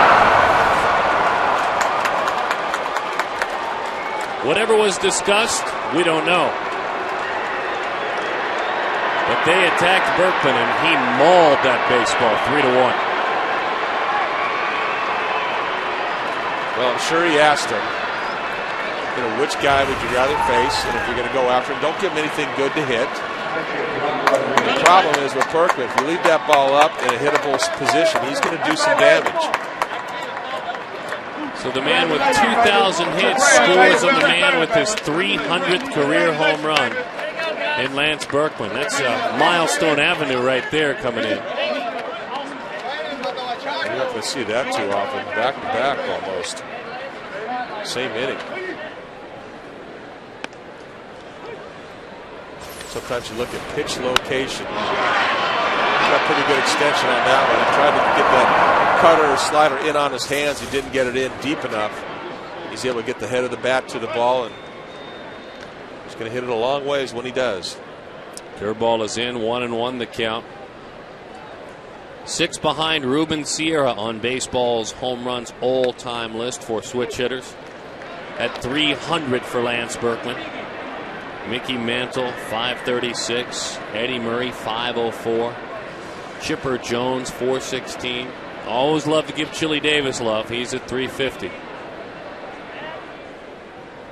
Good fastball, struck him out. Pudge goes down on strikes. Boy, a lot of baseballs to find and bats to save and memories to make. Give me that ball. Go get that ball. Career home run number 300.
AT&T, the nation's fastest 3G network, your world delivered. Right back to work, Roy Oswalt. Now you have to imagine feeling his oats a little bit. He's thrown 94 pitches. How deep will he go? Slow curveball, and the count is 1-1. Now this year so far he's thrown, I think he's topped out at 108. 3 times he has done that as he drops that balloon ball in there. 1-2 the count. Funny thing too, we talked with him about it yesterday. That curveball usage has gone way down this season, but not tonight. Took him a while to get the feel for it. Play is made, firing across. Masonette in time for the out. Lance Berkman, he went long, and with that home run, another $14,000 has been raised to support prostate cancer research. To make a donation, you can call 800-798-CURE or go online to www.pcf.org.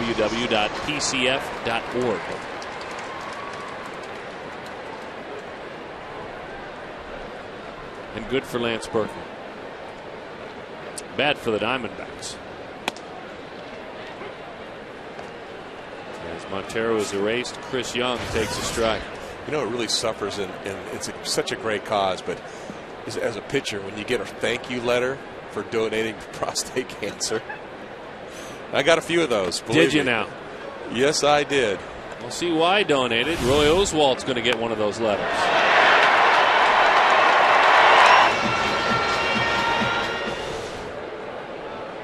Well, at least you're giving up a long ball for a good cause, Tom Candiotti. I wanted to claim it on my taxes. Ah, good idea. A deduction made there in the batting average. Roy Oswalt acting as the IRS and coming in and taking care of Chris Young. A rising high fastball, and he puts him away. Taking a peek at our Firestone leaderboard. Active leaders in earned run average, career. Boy, there's some who's and relief pitchers qualifying as well.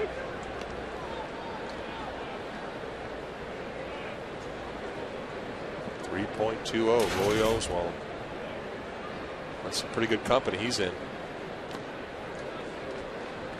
1-1 the count.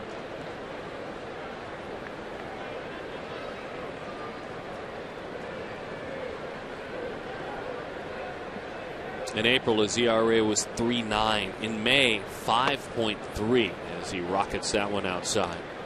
2 starts in June, nearly 5.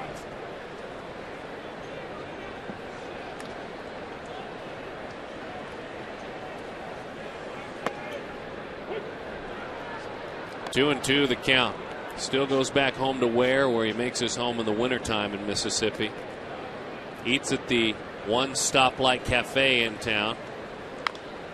Has regular conversations with regular people, and he is treated just like the regular folks. I'm sure that's difficult for them, but he wants it that way. Has a ton of land, works his own land, built himself his own fishing pond. Cleared out, he and his dad, the trees in the area, and then had it built with his dad and he together. A very likable guy. He's very traditional Southern, very rural Southern Mississippi. How about that? Hey, Dad, we're going to build a fishing lake. Just you and I. We might need some men. Bring in some men. Bring some little, heavy equipment in for a little bit. 2-2. Boy, good pitch. His dad worked spent his whole life in the logging industry, and he appreciates a good, hard day's work. And he earned, as part of a deal with ownership, a huge tractor. I mean, bigger than a tractor, equipment big enough to dig a lake out. Asked for that as a gift in his last contract and accepted it. And knows how to run it. That's the scary thing. He can operate that.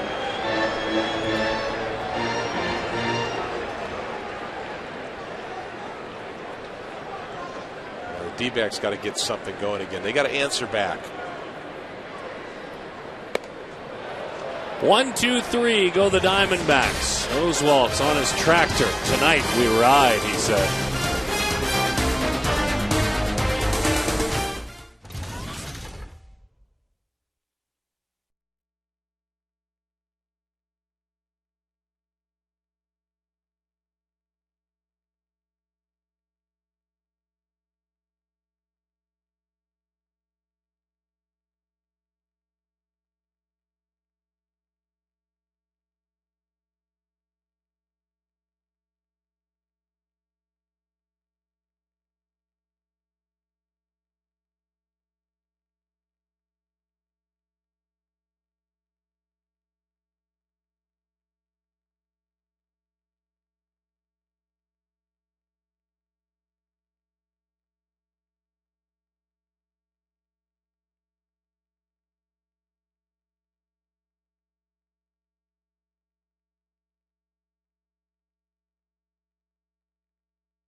Back-to-back days and home runs for Chris Young. Infield drawing in a pump of the fist, Miguel Tejada. Career hit number 2,000, followed by career home run number 300 off the bat of Lance Berkman. Is that all Roy Oswalt will need? We'll see. Let's see if the Diamondbacks can rally. 3-1 the score.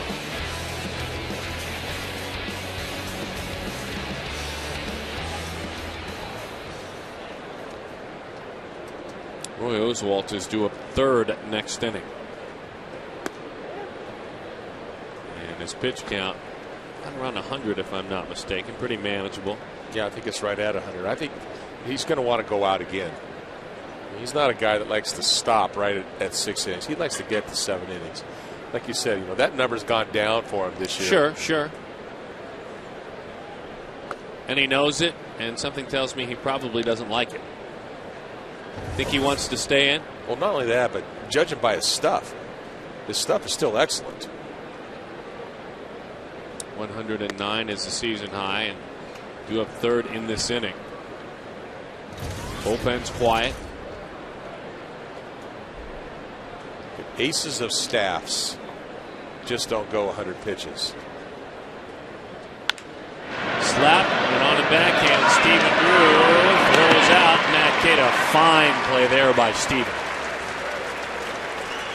Boy, that was a nice play. Ball was sliced on the ground, going away from Drew. Stayed with it. Backhand, he stayed down on it. He stays down. Make sure he got gloves down, collects himself. Accurate throw to first.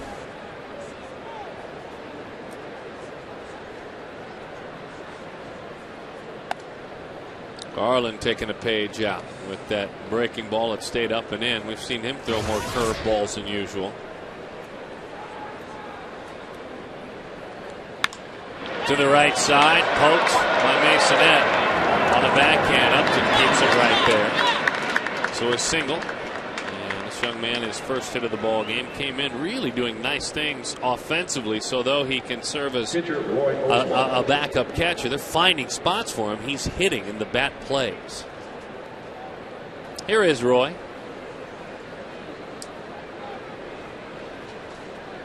Yeah, it's pretty simple for Roy. I'm sure he's going to be bunting right here.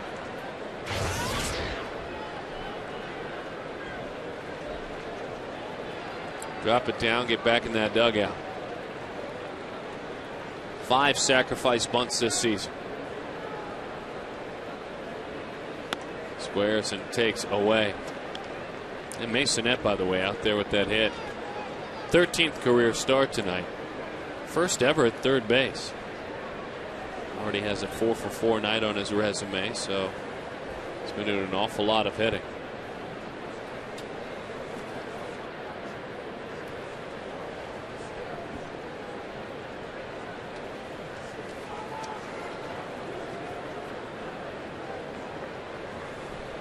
Squares to bunt, pushes it to the right side, and we'll do it again. 1 ball and 1 strike. Well, he's wrapping up the 3rd time through the order here, Tom Candiotti. Talking about John Garland. As the Astros set the scene.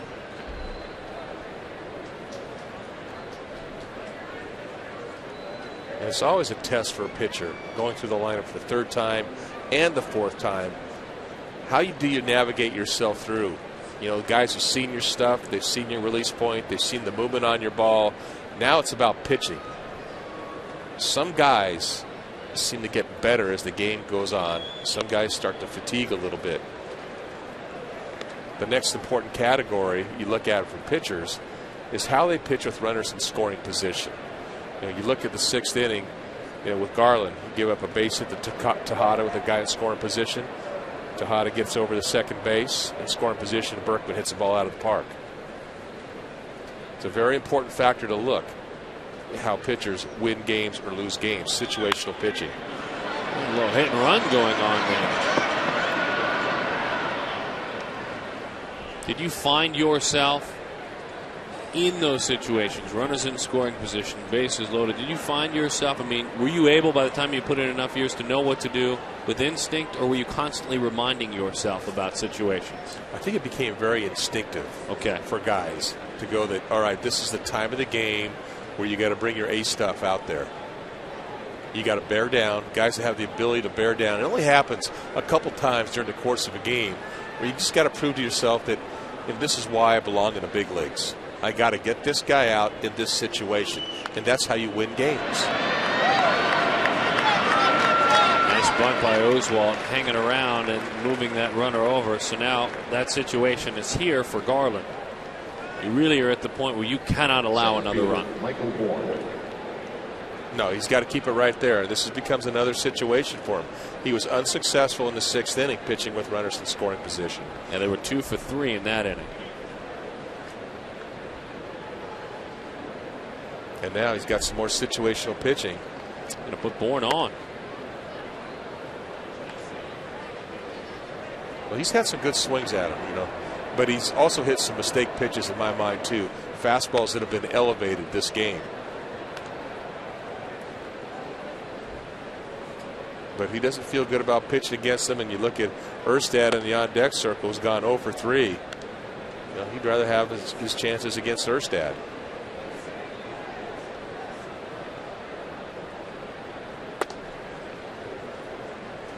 So Erstad, it's interesting too how a night can change things. Look, in the career against Darren Erstad, John Garland, you go back 5 years ago, he's never making this move because Darren Erstad used to rattle his cage all the time, just not tonight. He came in hitting over 400 against him. Those at bats are a while back. These two were teammates together in Chicago 2 seasons ago. Changeup misses away. Bullpen gets to work. The bullpen, everyone's had a day off thanks to Dan Herron. That's the value of what not only did Dan Herron win in that game yesterday, but completing the game. He gives the bullpen a day off. They become more rested and more effective now coming in if need be tonight.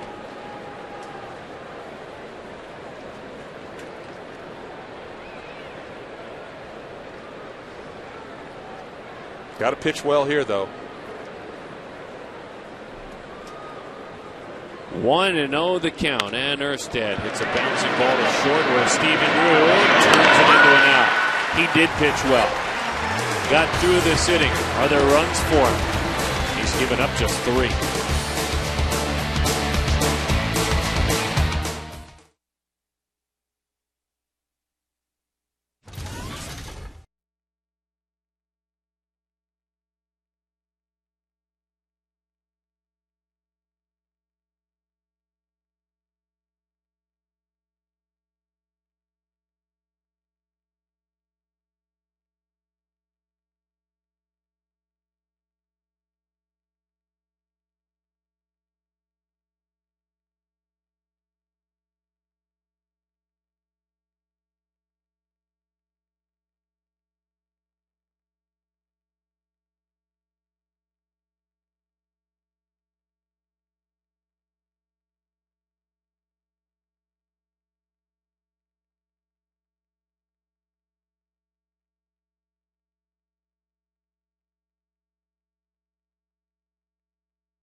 What do you have for us tonight in Zeke's zone? Well, we see Roy Oswalt pitching really good against the Diamondbacks tonight, and he has in his career. Tonight, we're going to see how he's compared to some of the great pitchers in Houston Astros history. All right, how he stacks up. Also, we'll check in with our Facebook page. Our discussion today, best player in baseball right now. I think you'll be a little bit surprised to see who Greg's vote goes to. Stay with us for the postgame show after the game. Very good stuff. Look forward to that, guys. Breaking ball. It's a strike. 0-2 the count. They're at 1 run, and they're trying to climb the ladder here, get back in this game. If they get to 6 runs, one would imagine they'll be victors, and you also will be enjoying a great snack. Taco Bell giving away 3 free tacos, purchase of a large drink between 4 and 6 the following day. Breaking ball, popped up. The play is made.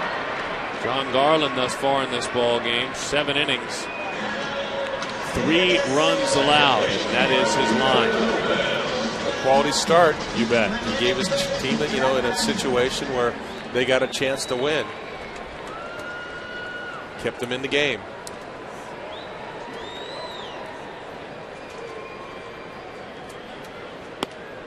In this season of 2009, Oswald, as we mentioned, pitching deeper into games.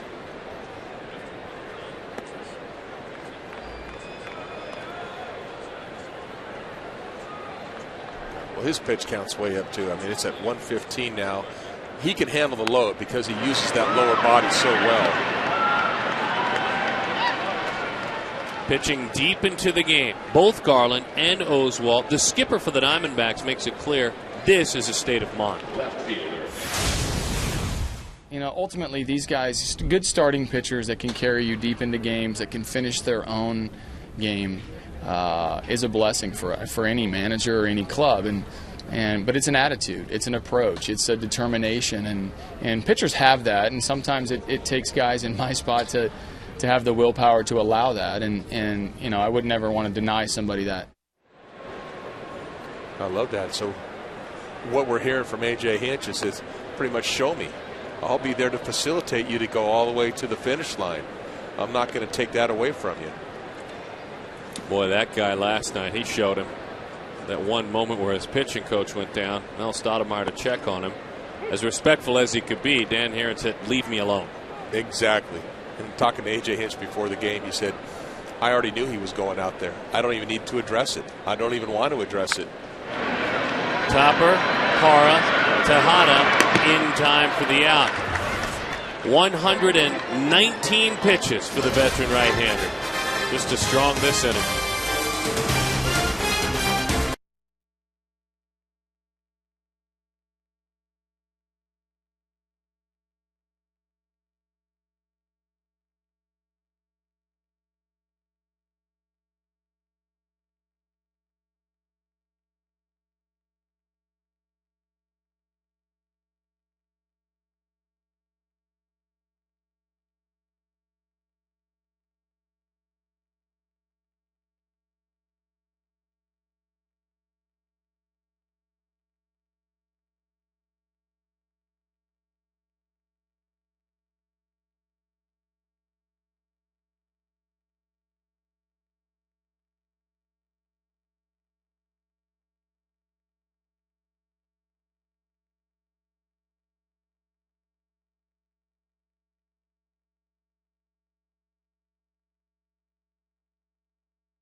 Grab your bag. It is on. Hey, for just joining us. Oh, I like that. Be your own bullpen. Nice. BYOB. Doesn't mean a beverage. Though certainly if you come to our house, you are welcome to bring one, 2 or 12. That means be your own bullpen. And we'll see here. There's action in the bullpen. There's a little bit of throwing. There's a conversation going on here, like a man that probably is done. I think he's done. Juan Gutierrez gets the call. Gutierrez, 5 days of rest. Last time he worked, he threw 19 pitches. Verizon Wireless call to the bullpen. Hello, Miguel Tejada, strike one. How about that one? Where do you go from here? Well, what a great breaking ball that was. That's a knee buckler.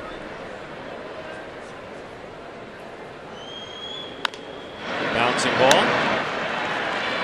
Mark Reynolds, a hop skip, just like Matty taught him, and he fires it on across. That was great. Back-to-back breaking balls. Tejada's not up there looking for a walk. He's up there to swing the bat. He bounds it out easy to third base.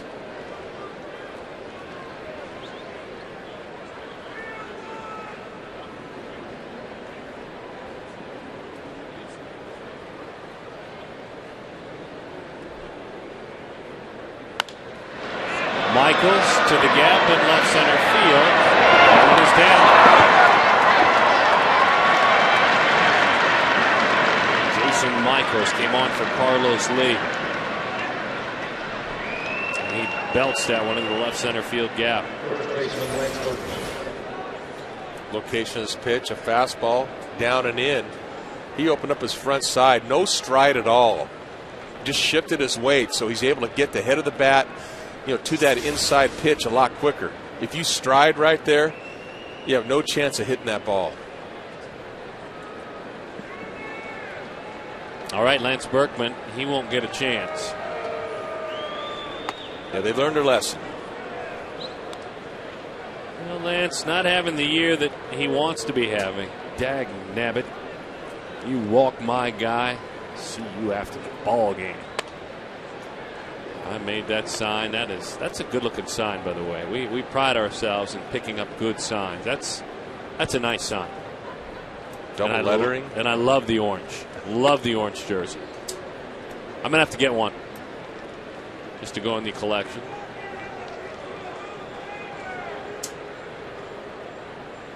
(3-0). It's almost like that orangish, reddish kind of background color that we like to use for our Nova Home Loans in-game box score. Similar. And you see what is going on this evening. Stephen Drew, a nice night. Chris Young with a home run, but still need a little bit more on their resume. Only 5 hits up on the board. Left 7 guys on base so far. That's how orange that background is. It's a Halloween shirt. We have to talk uniforms, you and I, Tom Candiotti, throughout your career. What was it like, as that one has Pudge diving out of there, to pitch with white shoes on? Oh, see, I thought you were going to go to the powder blue right off the bat. No. The Milwaukee Brewer powder blue, that one? Yeah, the old powder with blue. the waistband and no belt? Exactly. Those are good looking. But guess what? It's a big league uniform, my friend. Exactly. But what was the white like? The white shoes, the green. As that one has popped into the seats. It was like part of being, part of the carnival. You joined a circus. You joined a major league softball team. The Oakland A's. I remember you in those white shoes. I love the whole uniform except the shoes. There's some white there, not all the way. Looks like he's ready to go dancing here soon.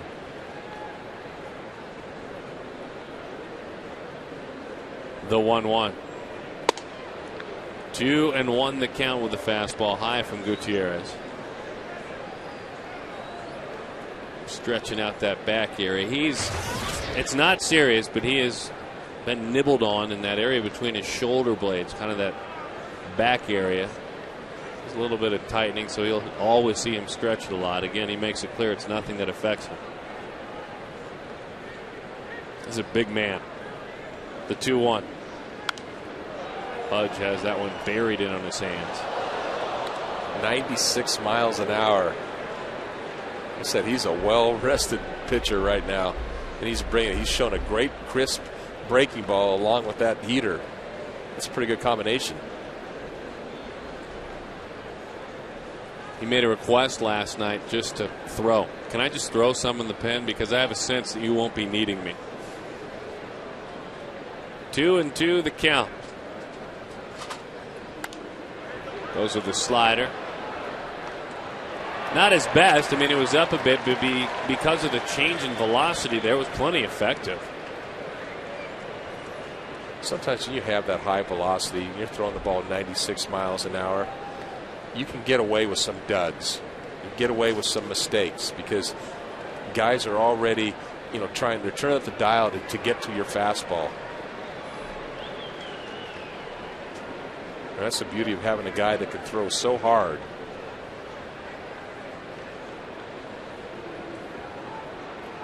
The 2-2 to Pudge.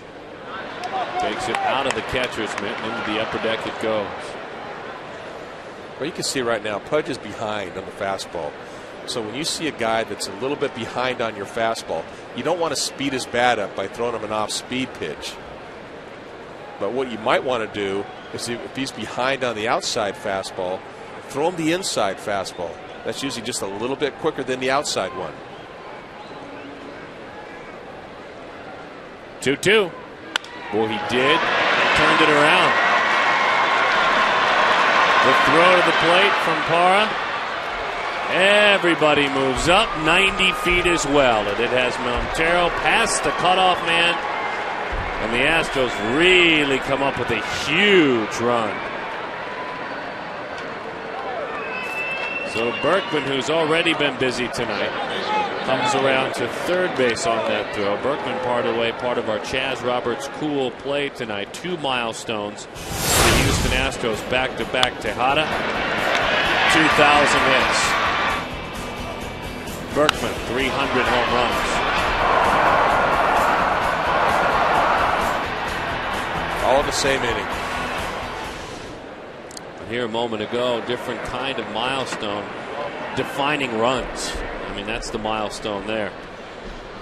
It's the Astros are, putting those tack-on runs on, but you can't help them out. You give up the base hit to left field, and Parra, he likes to showcase his arm. He's got a good arm, but you still got to keep that ball down to freeze the runners. You miss your cutoff guy, and it's a free ticket for everyone to move up in scoring position.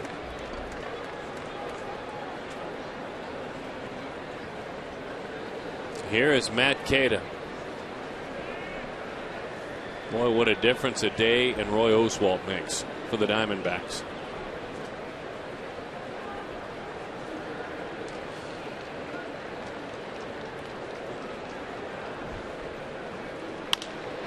Bouncing ball off the glove of Weitzel. The play is to first. He's safe.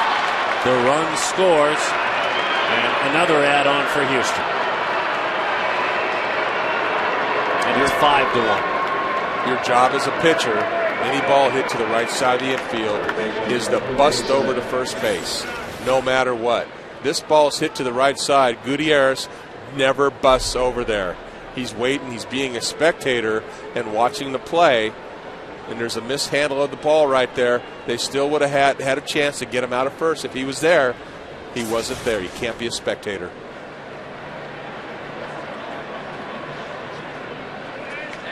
The Diamondbacks trying to avoid this run scoring from third. That's what makes it the quote-unquote big inning. If you allow 3 runs in an inning. Arizona has allowed 3 or more runs in an inning 38 times this year. Pitching staff combined. Only Washington with 48 has done it more often in the National League. The big inning. That'll drive a manager mad. You keep putting crooked numbers up, allowing crooked numbers to come up. It hurts. It's a momentum killer. It gets guys in the field back on their heels.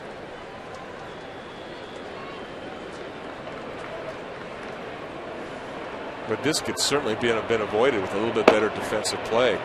You got a missed cutoff guy. You have a pitcher not covered first base. Fly ball right field. Justin Gupton going back to the track. He makes the play.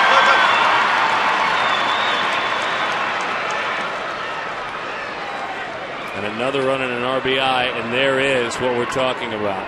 39 innings this season, 3 or more runs.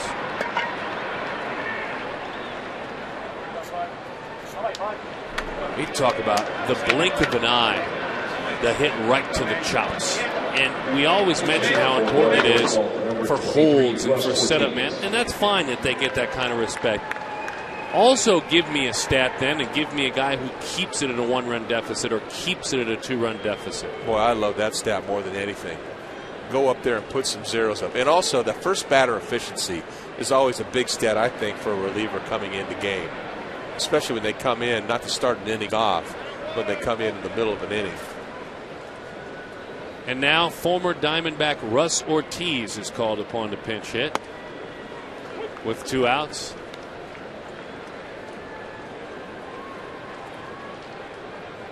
Well, we know he's a good hitting pitcher. He's hitting .286 this year. He's actually pitching very effectively of late as well.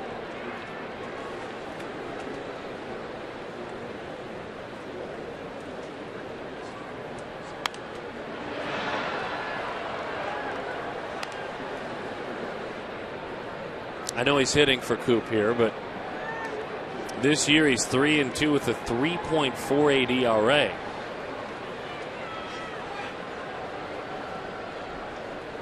As that one is up and it is in.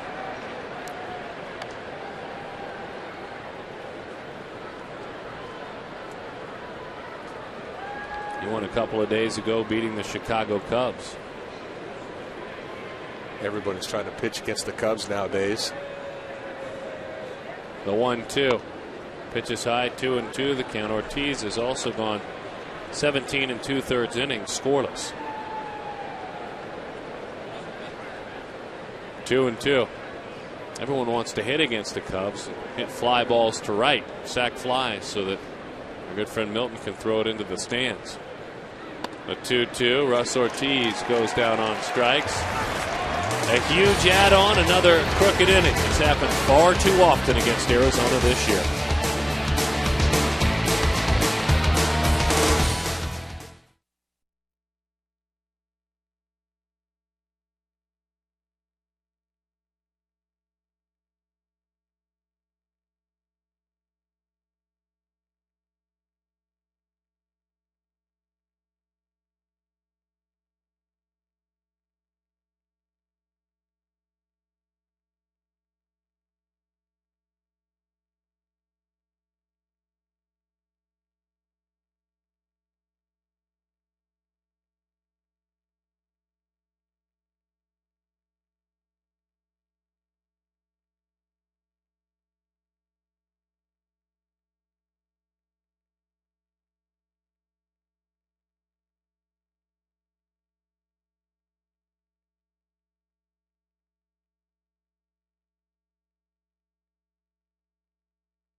The 6th inning, crooked number. 8th inning, crooked number.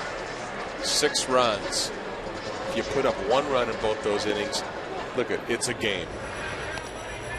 Taking a look at our freecreditreport.com out of town scoreboard. To get your free credit report and score, go to freecreditreport.com. Know your score. Teams doing big things of late. Boston just holding tight, and you can see what they have done against Philly as well. Of course, that a fabulous series, no doubt. Seattle and Colorado, 9-game winning streak. Look what Jim Tracy has done.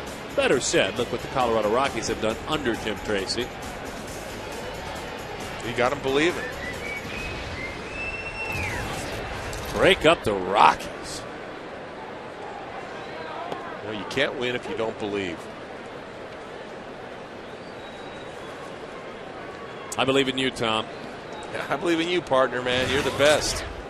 We're doing our best to win up here. Let's hope those guys can really pull a rabbit out of their hats as Sampson takes over. Your thoughts, by the way, on Roy Oswalt tonight? A lot of character, a lot of determination. You know, he's facing a team that he's had a lot of success against, so his confidence level was very high. But forget everything else that we've read, his numbers, his stats, and everything else. He threw the ball outstanding. He had great ride on his fastball, and to me, the difference maker in this game for him, his ability to pitch inside early in the game. Yeah, you're right. Opened up the whole plate for him. Came in, had guys uncomfortable, didn't intentionally want to hit Mark Reynolds. Probably didn't turn out to be such a bad thing. That Mark's okay. Wanted to come in and knock him off the plate. 3-1 the count.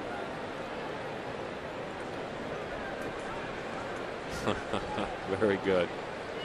I won't ask you to sing that there, Candy.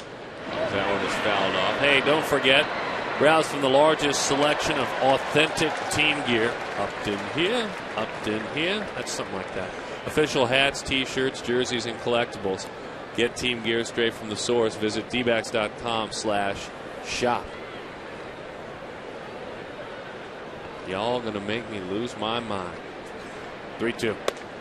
Well, nothing wrong with that. There's a leadoff base runner. You have to score 1 to score 5, and let's see if the Diamondbacks have a big comeback in them. A lot of big innings usually start with the leadoff walk. That's a start. You got to back it up.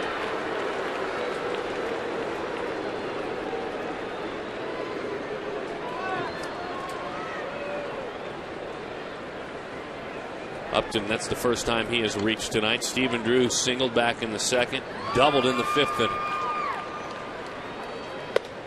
Sampson shoots one up and away. Well, right away a visit to the mound from Pudge. It reminds him that the senior member of this team really pitched well tonight, and we will be supporting him. I need you to throw strikes. We can't help you if you can't throw strikes, partner. Yeah, you bet, Carr. Breaking the action while the car drives by. Hopefully they'll go on by and we can play soon.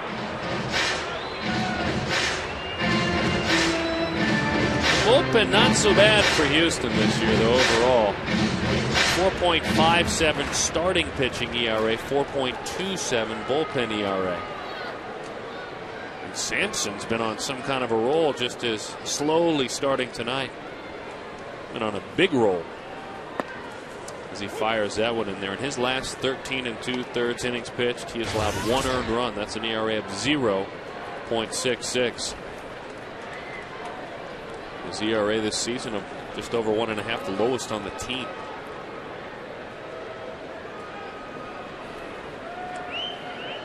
So let's see if Pudge knew what to say. In.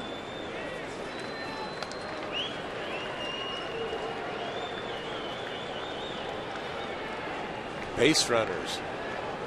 Big hole on the right side. You've been swinging the bat well. He knocked one through that right side. Just looking for a base hit in this situation. You asked for it, you got it. He poked it through that right side, and now suddenly things get a little bit more interesting. A walk and a single.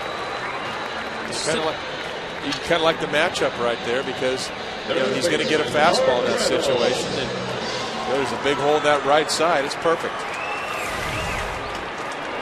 That's last night.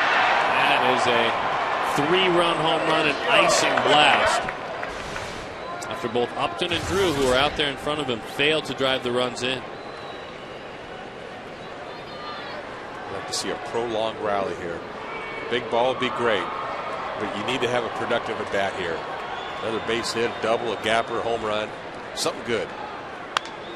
That's something good into left field. It goes over the head of the left fielder, Michaels. Up against the wall, it kicks away. Chip Hale's about to send 2 runners home, and they both score. 6-3 is the score. Tom Candiotti and Diamondbacks fans, you ask for it, you got it. Something good.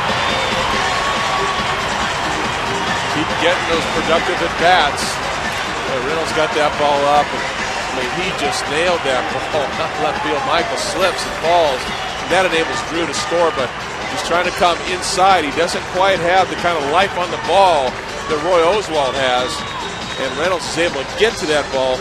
And how many times did we say it?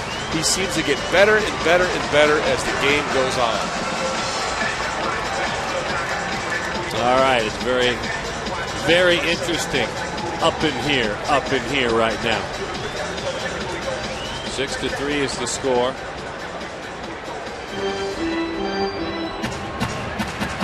Bud's now motioning for the trainer. Bud's helping out. Cecil Cooper comes out.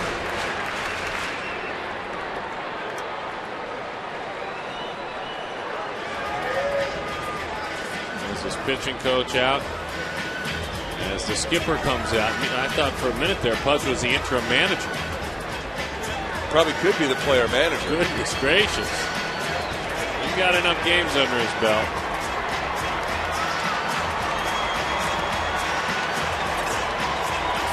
They're going to take him out. So something not right.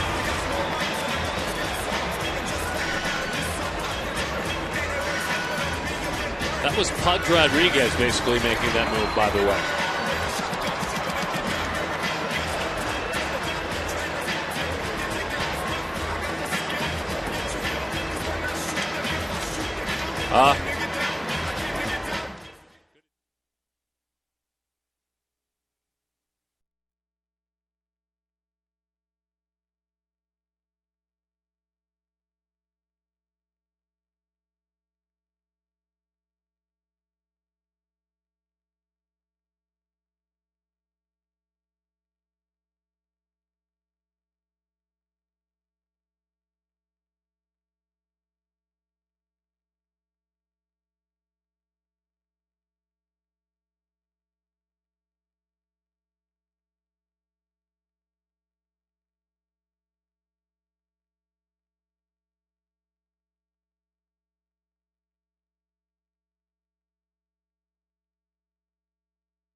With Chris Young earlier, I will submit to you, Tom Candiotti, that you will teach us that it's not all in the hands, it's all in your head and keeping your head level. Jack in the box, outside the box. Look at his head Thursday. See him get going down there. See the head going down that way? This time the head is going straight. Look at the result. Or that's tonight. Here we go. Right here. That head was straight. Level head. Level swing. Very good stuff there from Mark Reynolds. Educating all of us that he is a hard-to-understand baseball player statistically. But there's nothing wrong with getting big hits. Look at these guys. That looks like a flat head. Couple flat tops. Those are a couple of scary domes right there. That is minus a Tom Candiotti.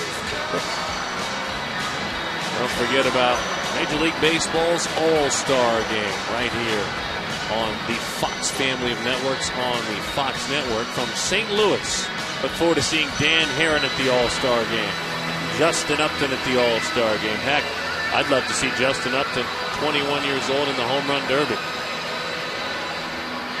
Maybe that's just me, Justin. I think you do all right. Oh, you put on a show, believe me. And then if Justin gets to go to the game, as Tim Burdack, our Verizon Wireless call to the bullpen, maybe Justin could just bring all his teammates to St. Louis on his dime, because the team starts in St. Louis right after the All-Star Game. All right. More coming back to do, these Diamondbacks hope. Now Montero, and we try to remind you of this, is a guy that hits very effectively against left-handers. and has done so throughout his career. Want to keep it going right now. He's looking for base hits. Montero hitless tonight. He has drawn a walk. When he faces left-handed pitchers, he has a knack for hitting the ball the other way when he hits it. He likes going the opposite way against lefties. 295 in his career against lefties, 231 against righties. An on base of 348 and a slug of 361, so not a ton of power. But still, that average and that on base percentage, lefty on lefty, very respectable. That's what you're talking about, trying to go the other way. It's a good approach. He's got a little bit underneath that ball and fouled it off just a little bit late. He's looking for a nice line drive. Got to get one more.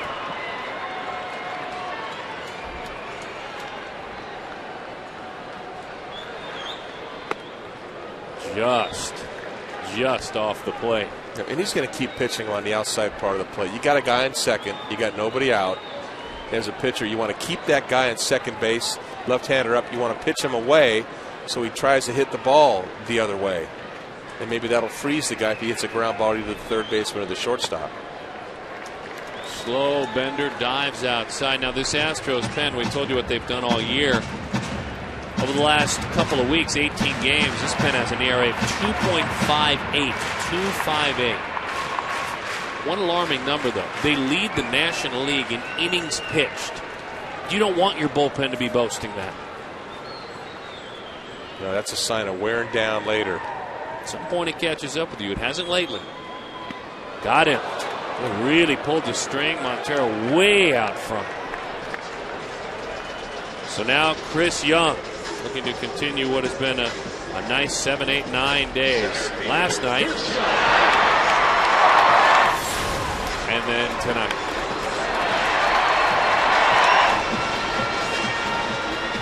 Just keeping that bat head in the zone.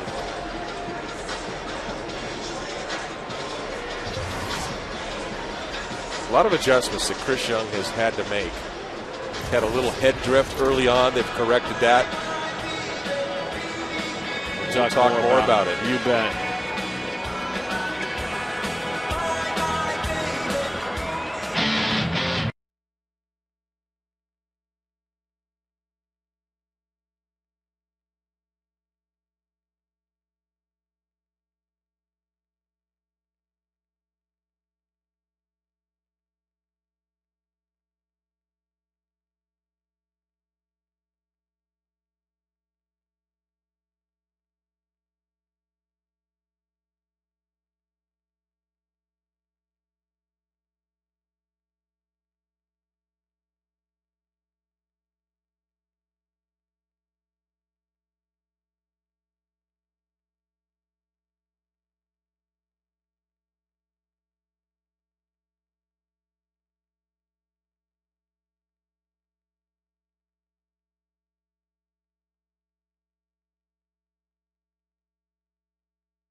Jose Valverde is a consideration. Mark McClune says Cecil Cooper has other ideas, huh, Big Mac? Yeah, Valverde coming off the disabled list. He had the strained calf. Coop had him actually running circles around the office today to make sure he's okay.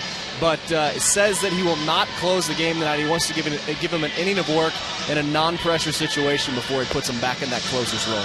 All right, so that is a big part of the story, Tom Candiotti. We'll see between when he said that to the press and now if he changes his mind, but I'm sure Jose doesn't like that much. Well, if he's ready to go, he says he's going to be ready to go. He wants to go out there. I understand what, I guess Cecil Cooper wants to do, give him a little soft landing first, and get back in. But if he's your closer, he's ready to pitch. Get him out there. He's moving around out there.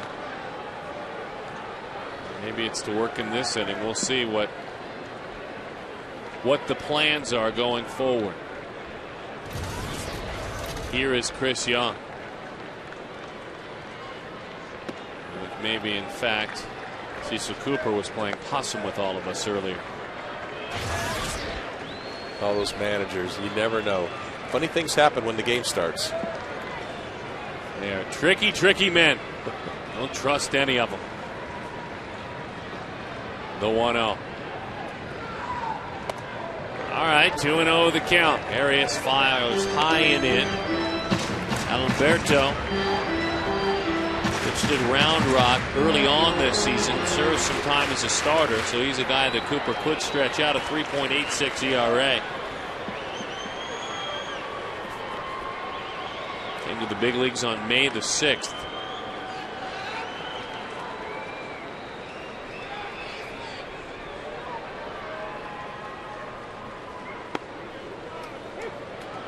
Making him throw strikes here. Chris knows that it's more important for him to get on base right now.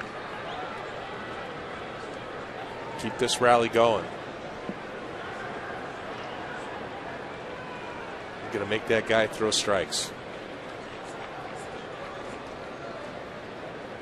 The 2-1. In 3-1 the count. Well, you're a different hitter, aren't you, Tom? When not locked in. Chris is not even close to that yet. He has a long way to go. But when you're just who you are naturally, when you're more patient, when you're not jumping at the ball, you take the pitches you're supposed to take. Yes, and you can classify hitters two ways: selective aggressive or aggressive selective. And right now he's having a very selective aggressive at bat. He's making him throw strikes before he turns it loose. Boy, tough pitch. Thought it might have been in. Pitcher's pitch. 3-2 the count.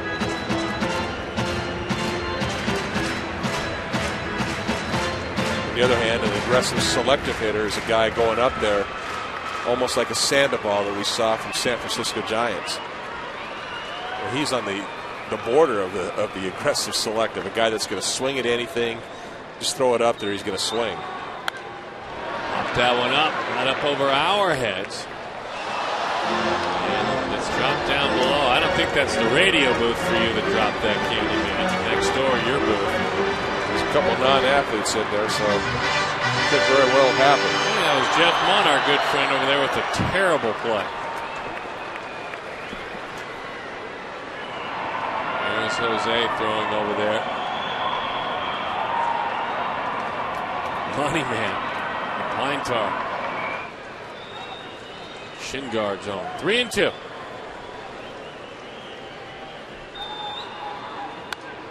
And on the hands. Well, he's feeling it now. Arias is, that is. The good thing about this at bat for Young so far is he's seen the pitches. Just not up there and he finds himself in the hole 0-2. And he has seen Arias now throw him a number of pitches. What, 6 pitches?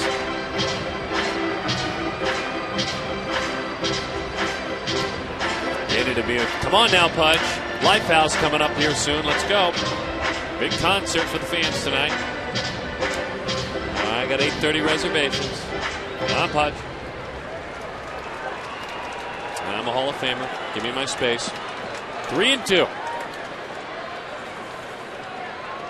6-3. They certainly need more.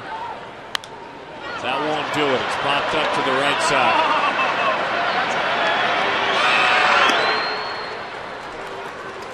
So Young with a homer earlier in this game pops out. Now a chance for Josh Weitzel. First baseman Josh Weitzel. 3 balls and 2 strikes. His hands in a really good position right there. Comes down, and see the angle of his bat has to go down just kind of steep that time. And that's not because of where his hands were. That was because of where the location of the pitch was. It's that run on the ball. You could see he thought barrel when he swung and got more knuckles when he hit it. Josh Weitzel.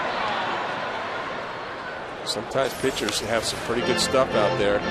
Look at that right down there. His head right down on it. Everything looks great right there. The movement on that ball, it gets just a little bit underneath it. That back shoulder gets tucked in just a little bit too much, and he pops it up. On those two-tone bats, you hate it when it hits the lighter color, though, don't you? No, you don't like that. That's not a good thing. Arias, give him credit. What a bounce back he had in that at bat against Chris Young. He was just hoping to find the strike zone when he started.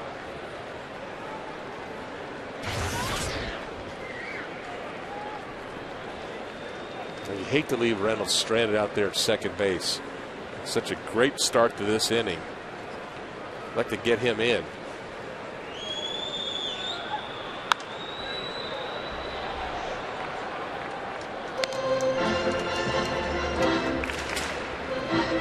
Eric Burns waits on deck.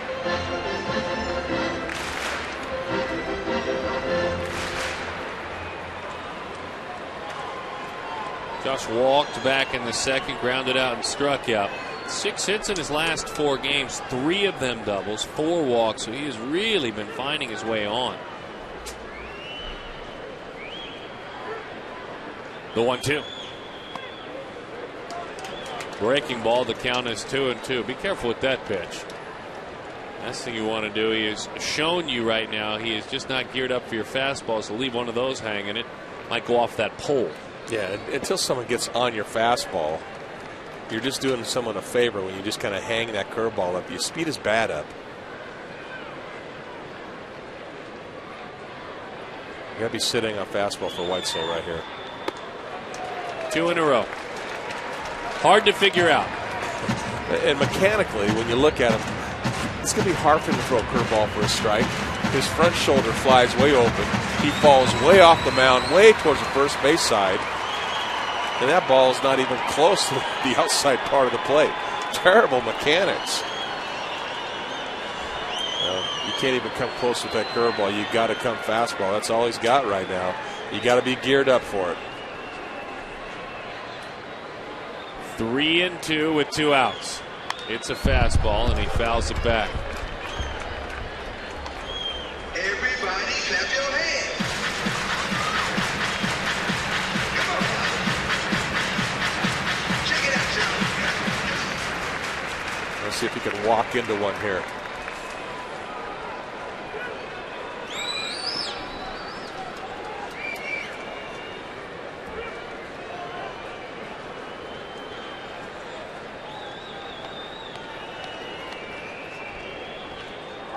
Three-two. We'll do it again. Notice what Pudge was doing on that. Trying to sit up inside and pounding his glove. Trying to give a little hearing recognition to Weitzel that he's going to sit up inside. And then he moves away to the outside part of the plate. Trying to play games with the rookie. Got a 50-year-old vet playing games with a 1-year-old player. Acting like he's, I don't know, top 3 all time in games caught. 3-2 the count.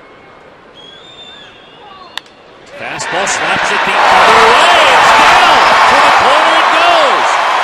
Josh Weitzel tried and tried and tried to pull Arias. Finally, he made the adjustment. The pitch was down and away, and another big run, 6-4. Well, what happened there, he was able to eliminate pitches. He knows that the only thing he can throw for a strike is a fastball. And to me, he made an adjustment in a 2-strike approach. Ball's out over the plate. No stride. Head down. Goes the opposite way. That's a great swing. Even better result. Cecil Cooper said Jose Valverde won't be closing this game. We'll see if he's a man of his word. Could he be closing it with actually a 4-out save? 2 guys that helped the Diamondbacks get to the playoffs in 07 now face off in 09.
been not a whole lot of cheering of late for this man in Houston as the big fella, Jose Valverde. He has not worked in a game since April the 26th when he picked up a save against the Milwaukee Brewers. And wasn't it 07? It was all about the big fella and Eric Burns. Two guys that had huge years as the Diamondbacks played their way to the Final Four of Major League Baseball. Now they do battle here. I guess he'll close with LaTroy Hawkins and use Valverde here to get a big out. And he needs a big out from Valverde. Sometimes saves really come not in the last inning, but sometimes in the 8th inning. But he's just not looking to give Valverde a soft landing. He's putting him right in the fire. Burns 2 hits in his last 5 at bats with runners in scoring position.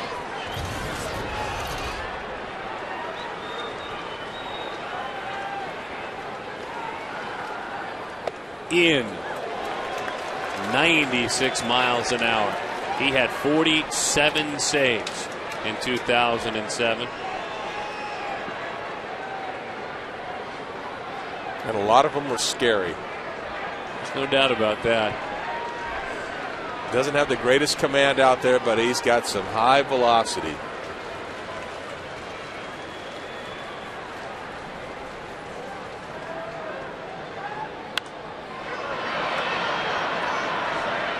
One and one the count.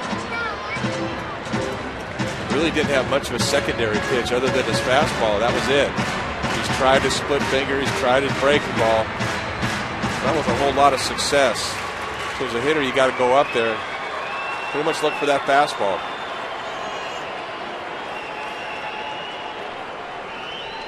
Burns 5 for 23 this month. That's a .217 clip. He's got 4 RBIs.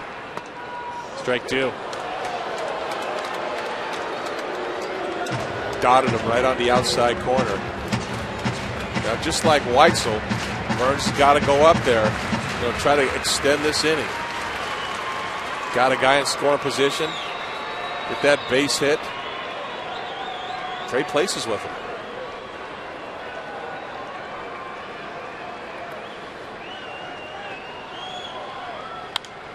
High pop right up the chimney around home plate. Pudge fires that mask away, and Valverde comes on to retire his former teammate. 3 runs in the inning, but that's where it stops. 6-4 the score.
Is getting to the age where he's into it as well. So, he understands that he wants Daddy to be a baseball player too. So,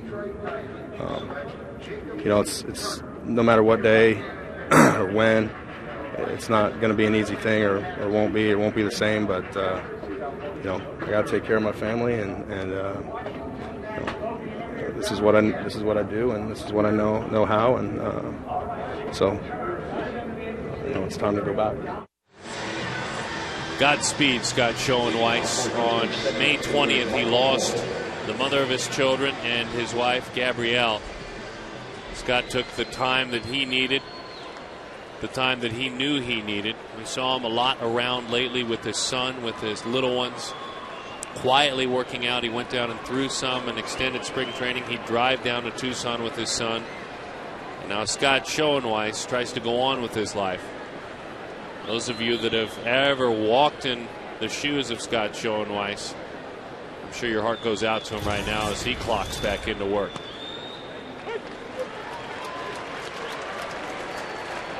Oh, and 1 the count. Be a very emotional inning for Scott Schoenweiss.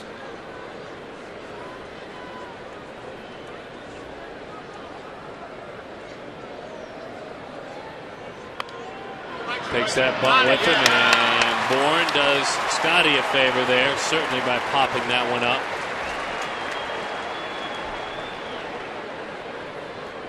Well, he tried to drag bunt. He pulled it, got underneath it though. What's scary about that? Just a little bit farther. That's over his head. That's a double. You bet it's a double.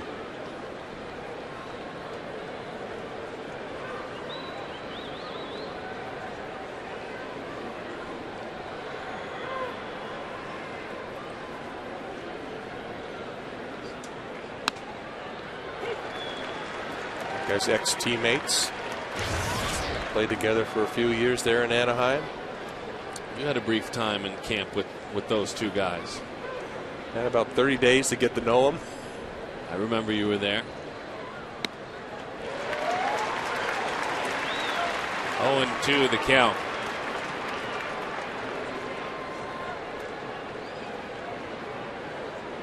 In college at Duke, Scott, on his own fight, battled cancer. Had that elbow rebuilt. But as he will tell you, I was able to live to tell about it. This is a totally different challenge and stage of his life. Again, on a personal note, one that I can't understand. The 1-2.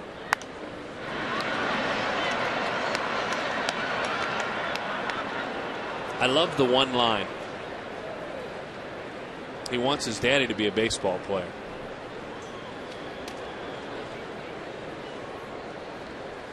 Now the dreams of the young kids.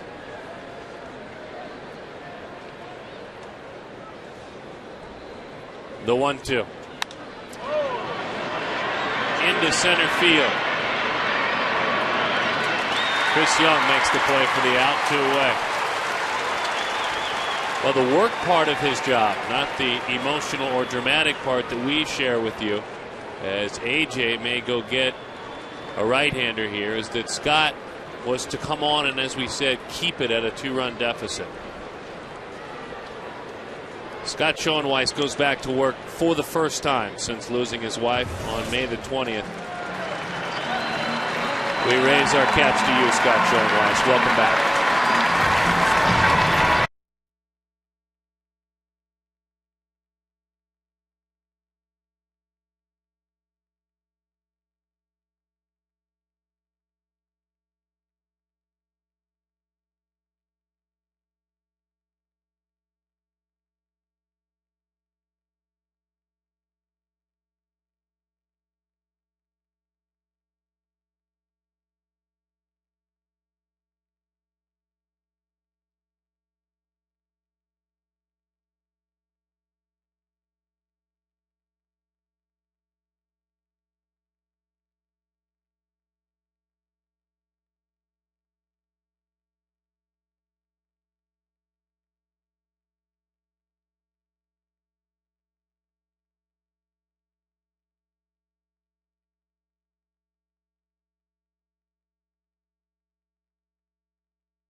air, but his teammates knew how to react.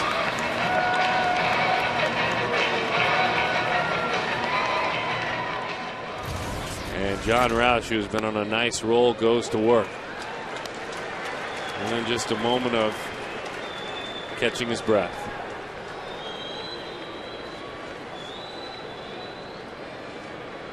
Last 7 appearances, 9 innings of work, not a run allowed. As a matter of fact, opposing batters 4 for 29, Tom Candiotti.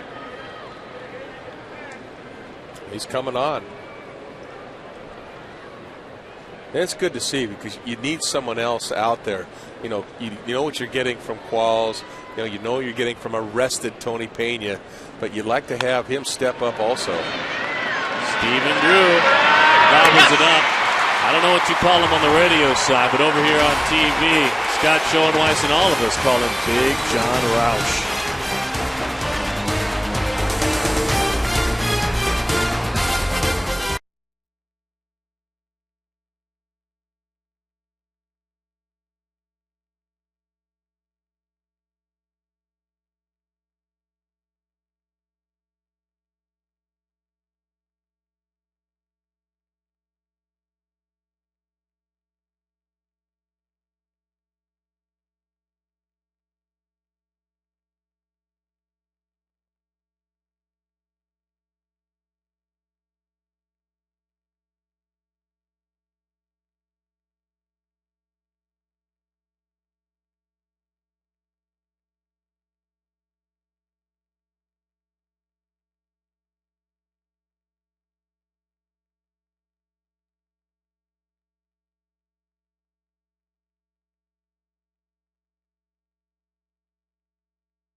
Pitching. You're pitching. In the game. In the game. I'm a left-hander. He's going to get a shout out too.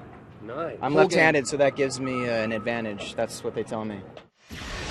You bet it gives you an advantage. Lifehouse concert immediately after this ball game. Boy, I was way out of my league there, folks. A couple of guys that are trying to bring their league back into shape working tomorrow. Brian Moeller against Billy Buckner. Billy Buck has had his shining moments, no doubt about it. Miller Lite What's Brewing will have it for you tomorrow right here on Fox Sports Arizona. Then it's off to Kansas City and Seattle. Good to be back in the American League this week, I think. LaTroy Hawkins, true to his word, and Mark McClune, nice job to be on the story. Cecil Cooper lets Valverde just get the one out, the soft landing. This is the man who's been closing in his place and doing a nice job, Candy. LaTroy Hawkins, the veteran. He's doing an excellent job. Guys only hitting 245 against him. He throws strikes. He can strike guys out. And he's been there and he's done that. And he's done it all in his career. Coop knowing that we'll let him close one more ball game. Last couple of outings have been going the way of the opposing batters. 4 for their last 11 opposing hitters. As that one slapped into the seats. Well, right now you're down by 2. You need a base runner. Call for the bloop and the blast. A couple bloops and a blast. You heard it, folks. He's called for it. With those rally caps on at home. Now, the nice thing about it, you got the top of the order working right here. Get a guy on base, and at least you give your middle of the order a chance to do something. Budge with that decoy in again, then he sets up away. He hit his spot. Wow. You know, that's like, to me, that's like saying, hey, bada, bada, bada, swing. That deep doesn't work. You don't think it tricks him? I don't think it does. Little pat of the catcher's mitt there. Pat, and then scooting outside. Hey, batter. Swing batter. Can it. The 1-2 pitch.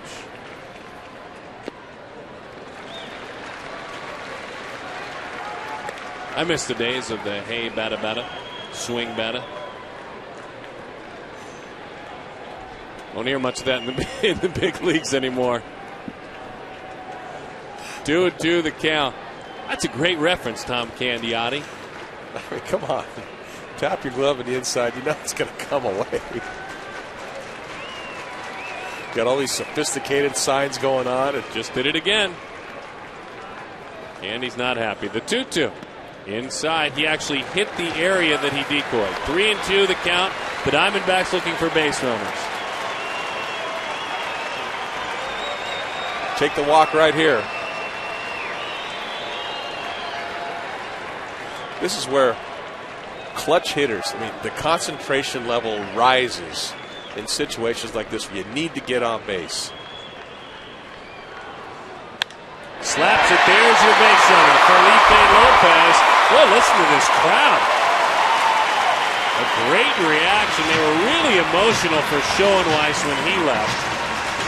They're obviously ready to rock and roll here in a little bit, but they want to rock early. They do. I love this. You got to give them something to cheer about. Listen to this crowd. Great at bat. The crowd's feeling it. They're feeling it right now. You gave them some hope by getting the first guy on base. Nice at bat. He was just 1 for 8 in his career, Lopez, against him. And now Parra. I've told you what a hitter he is with runners on.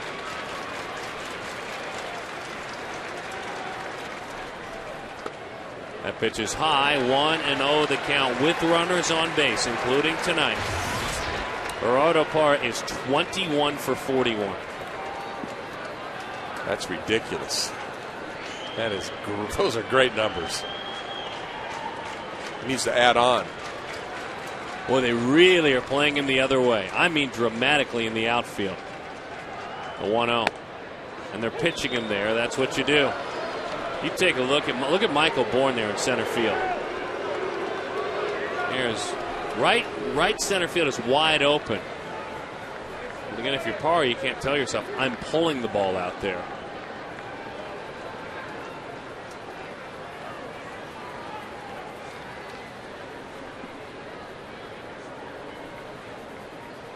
The 1-1. High, 2-1 the count. Sometimes when you have good hitters up there, you might not be able to get them out all the time, but you try to influence where they're going to hit the ball to give yourself a better chance to get them out. Parra likes to go the opposite way. The Astros know that by now. They have enough footage of him, so they're going to pitch him away and play him away, and hopefully they can influence them to hit the ball that way. Step off, says Pudge, so he opts just to throw over to first. Why not?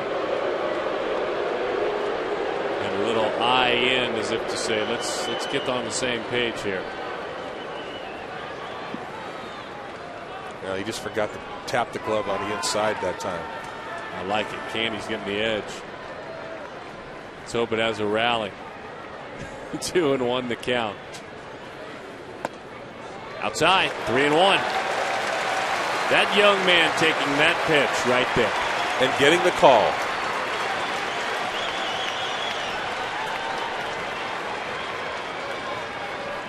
He hit a bump in the road for about a week, and he is starting to dial right back in. Young Venezuelan started the year in Double-A. Now a 3-1 count. Ball 4. What an at-bat by Gerardo Parra. Thursday, Justin Upton was the offense for the Diamondbacks. A one-man wrecking crew in a victory. Home run to right, and then after his old teammate threw him up and in, he evened the score, and he decided the game. And in a situation like this, granted, the home run wins the game, it would be great, but you want to get a ball that you can hit and hit it hard. Don't try to hit the home run here. Just let it happen. Get a good pitch and you can drive.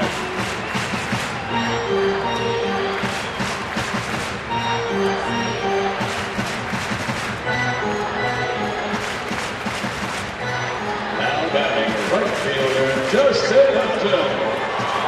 Now moving into the part of the order that has been dubbed by Mark Grace Damage Incorporated.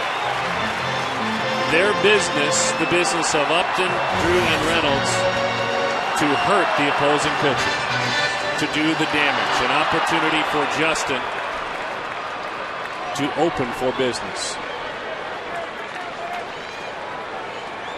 0 for 3 tonight with a walk.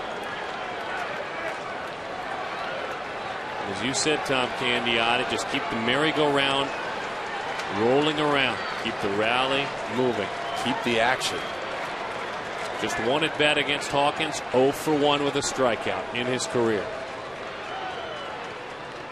That one, not too far away. Pudge, a nice job. Oh, that was a big block. He threw a breaking ball. Pudge, very active, very agile, gets his body in front of that, deadens that ball in front of him. If that ball gets by, you got the tying run moving over there to second base.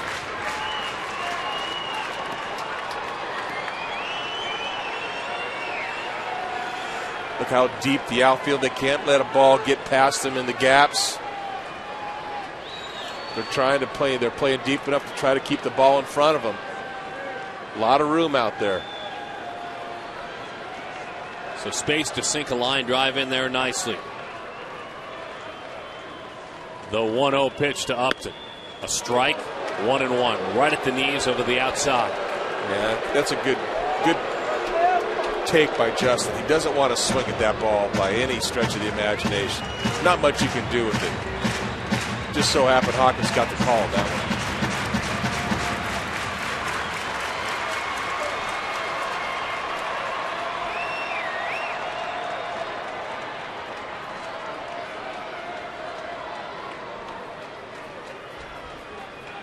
The 1-1. Bouncing ball to the right side. It could be 2. There's 1. Got it. Double play.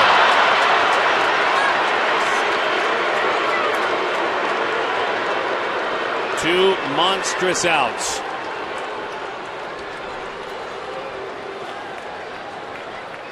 Not an easy guy to double up.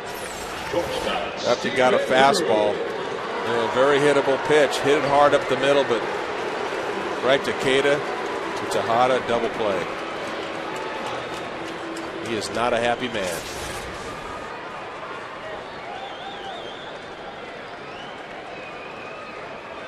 Tried to take it right back through the box. Wasn't trying to open up and leave an overswing.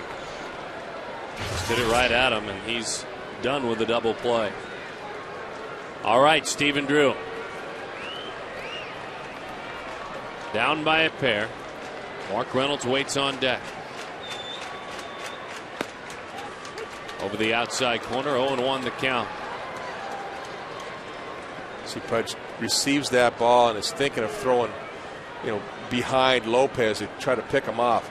In a situation like this, to me, a catcher needs to be, there for your pitcher, and you got to give a good target and keep it there.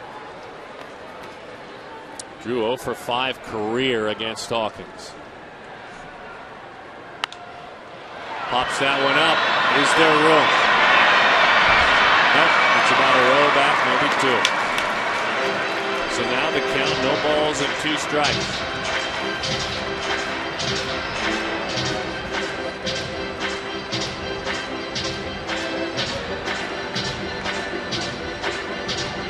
Roy Oswalt in this game went 7 innings, gave up 1 earned run. He struck out 5. John Garland went 7 innings, gave up 3 earned runs. He struck out a pair. He pitched a quality ball game. Juan Gutierrez really hurt the situation. 1 inning, 3 earned runs coming out of the pen. Can't do anything about that now, though. Well, you're just hoping to get a goose egg in that inning. Didn't happen for him. Hoping to get it to Mark Reynolds. The 0-2. Outside. 1-2 the count.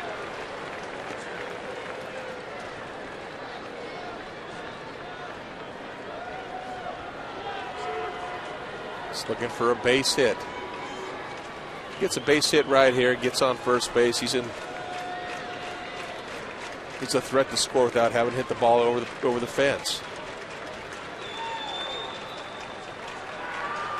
The 1-2, that's the ball game. The Diamondbacks did their best to rally back in this game, but they come up short by a score of 6-4. Certainly John Garland did his part tonight. Chris Young looks to be back on track offensively. But in the end, the story really, Tom Candiotti, the efforts of Roy Oswalt. Yeah, I mean, he really dominated this game. He had terrific stuff against a team that he's had success against in the past. And, he certainly pitched like a guy that didn't have a 2-3 record with a 4.66 ERA.